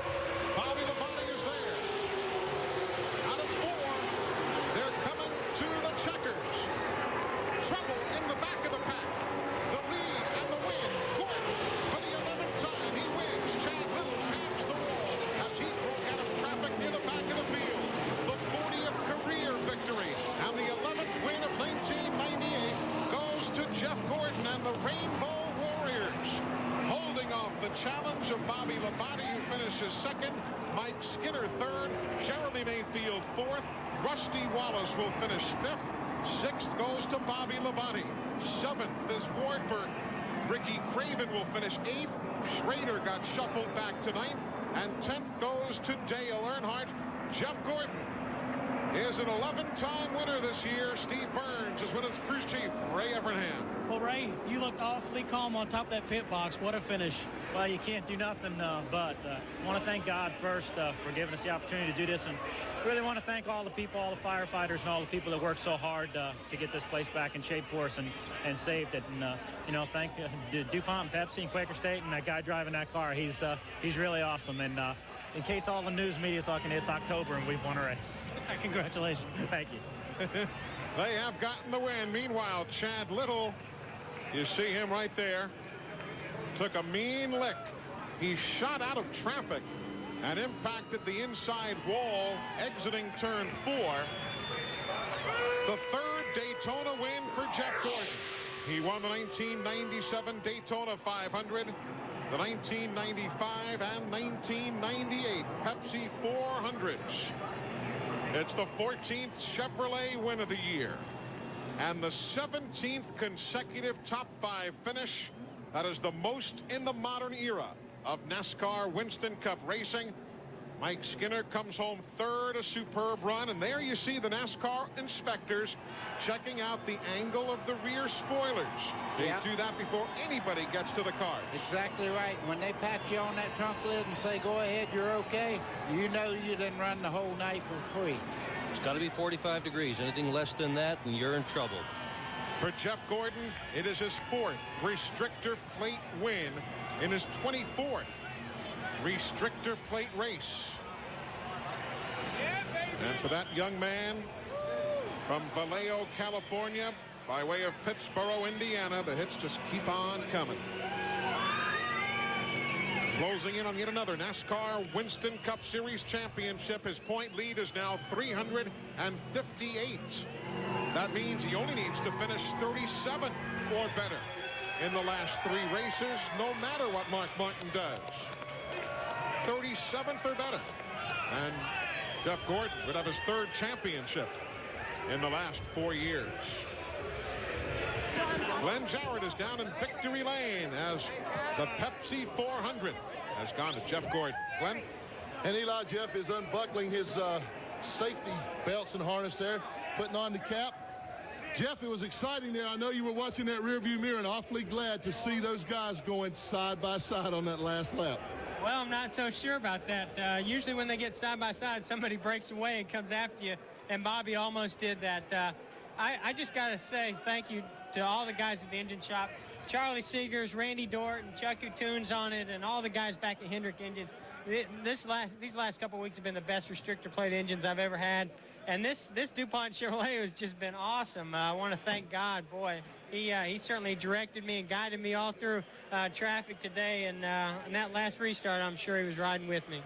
Jeff, another giant step toward that 3rd championship. I just want everybody to know this is October, baby. Everybody said we couldn't win in October. And, you know, we just tried to think, hey, this is a July race in October. And I tell you what, it was just a phenomenal effort by everybody this weekend. My hat's off to Ray Evernham. He just tuned the car perfect. I mean, this thing handled like a dream. Great pit stops by the Rainbow Warriors. And want to thank DuPont Automotive Finishes, Quaker State. This is a Pepsi race. Want to thank them. This is a big day for all of us. And this Monte Carlo right here was awesome. You took the lead with a lot of laps to go when you came out on that last pit stop there. Did you guys discuss that? Was that what you wanted to do? Get out front and make them pass you? Well, I think that's just when our fuel window was. I don't think we were getting very good fuel mileage. I think we would like to have come in with a few more guys. But as it turned out, you know, it worked out for us. You know, Jeremy and I worked together real well. He tried to hang with me. I'm not sure where exactly he ended up in that shuffle, but I appreciate him helping me there. And, you know, we just came in when we had to, and, you know, I let Ray make those calls, and he made some great calls.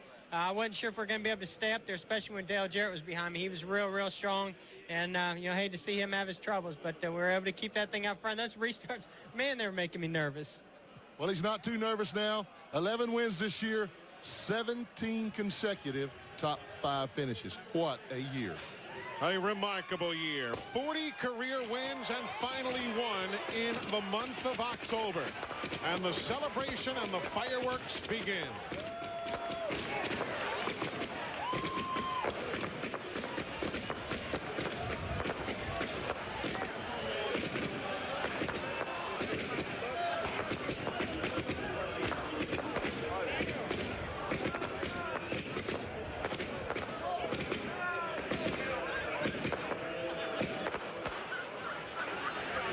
Special night as Jeff and Brooke Gordon look on and high fives all around. John Hendrick and the entire Hendrick Motorsports bunch. Now, let's go back to the last lap and take a look again at everything that shook down there. I didn't want to give Chad little short shrift in the problems he had. Let's go back again with Bobby Labonte giving us the view.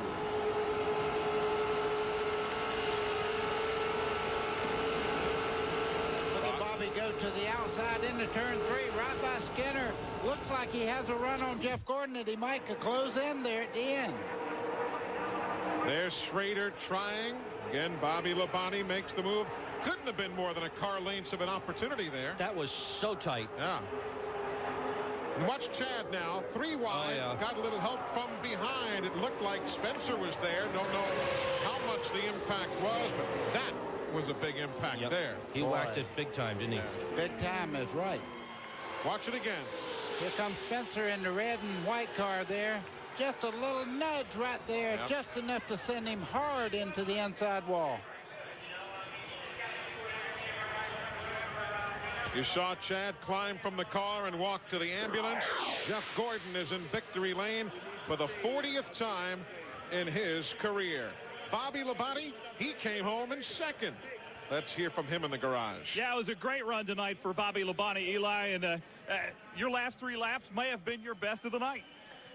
We just had, a great error there last time, and Terry was helping me a lot right there at the end. I mean, if it wasn't for him, it wouldn't have happened, that's for sure. So, it a deal where you hate to see the red flag come out because you're not sure what's going to happen. But for me, it was, I achieved a lot on the last 2 or 3 laps. But, last weekend we went 2nd to 6th on the last lap, and this weekend we went about 6th to 2nd on the last couple laps. So, we just kind of turned around. But Terry helped me more than anything. That's what helped. Yeah, that bump drafting really looked neat on television, and it really seemed to give you that little oomph and push you needed. Yeah, I mean, that's what helped me get by those guys. I mean, we had a run on Ward off of on the restart, and then we had a run on those other 4 cars there, and then they started mixing it up, and so I got the outside of Rusty and 1 and 2 there, and Terry went with me all down the back straightaway. We just had good air because those guys were racing on the inside and 2 wide down there and slowing their cars down, and Jeff was pulling away, and I just had some good air. Help from his brother. He comes home second tonight. Bobby Labonte starting on the pole. Steve Burns. And we're with Mike Skinner. Mike, what a great show the fans got tonight. They always get a good show here in Talladega. Everybody hates restrictor plate racing, and, I'm not a big fan of restrictor plate racing, but what a show. Good gracious, Our car was good at the start. We fell way back. The thing got extremely loose. Got so loose I couldn't drive it. Guys worked hard, and something popped in the rear end leaving the pits on that last deal there, and it kind of fixed itself, and it was pretty awesome there at the end. But Lowe's and MTD and all the vendors on the car has really stuck by this race team, and I really appreciate that. And we're still growing. It's our sophomore year. Can't wait till next year. I can't wait till next week. This thing it's getting to where we're competitive every week, and that's awesome. And you know something about winning at Phoenix, too. I know how to get to victory lane there. I've never drove a Winston Cup car into victory lane, but maybe next week will be the first time. This team's really coming. It's really doing good, man. We had to back up and pull out and go around Mark Martin. He had us pinched in on that first pit stop, still come out in the top 10. That's pretty awesome. That's fast tire changing. Those guys are bad, I'm telling you. All right, good luck. Let's go back upstairs. Thanks, Steve and Mike. Mike Skinner finishing 3rd here tonight, equaling his career best finish of 3rd that he posted at Watkins Glen in the Bud at the Glen. Back to wrap it up as rain again falls in. Get ready to taste onto the big Sony Jumbotron screens that are positioned around Daytona International. There you see the finishing numbers. Ernie Irvin's car in 8th. Ricky Craven doing himself so very proud here tonight as the sub driver. Andretti, Elliott, Nemechek, and Nadeau hung around to finish in 19th. There you see those who had some problems earlier in the day, and those who went to the garage area early in the Pepsi 400. Again, the point lead is now 358 points. Jeff Gordon only needs to finish 37th or better in the last 3 races, no matter what Mark Martin does to clinch the championship. What a special night here at Daytona. Yes, there was some grinding going on. There was a whole lot of close action. Sometimes you were riding high, and sometimes the night went flat on you. But when all was said and done, the bright lights and the high speeds equaled another win for Jeff Gordon and the Rainbow Warriors. A thanks to Buddy Baker, the doctor, Dick Berggren, Glenn Jarrett, Steve Burns, Mike Hogwood, and the entire production crew from TNN Motorsports. Thanks so much for joining us. here at the World Center of Racing. We'll see you next weekend from Phoenix as the NASCAR Winston Cup season rolls on. I'm Eli Gold. For all of us at TNN Motorsports, good night from Daytona Beach, Florida.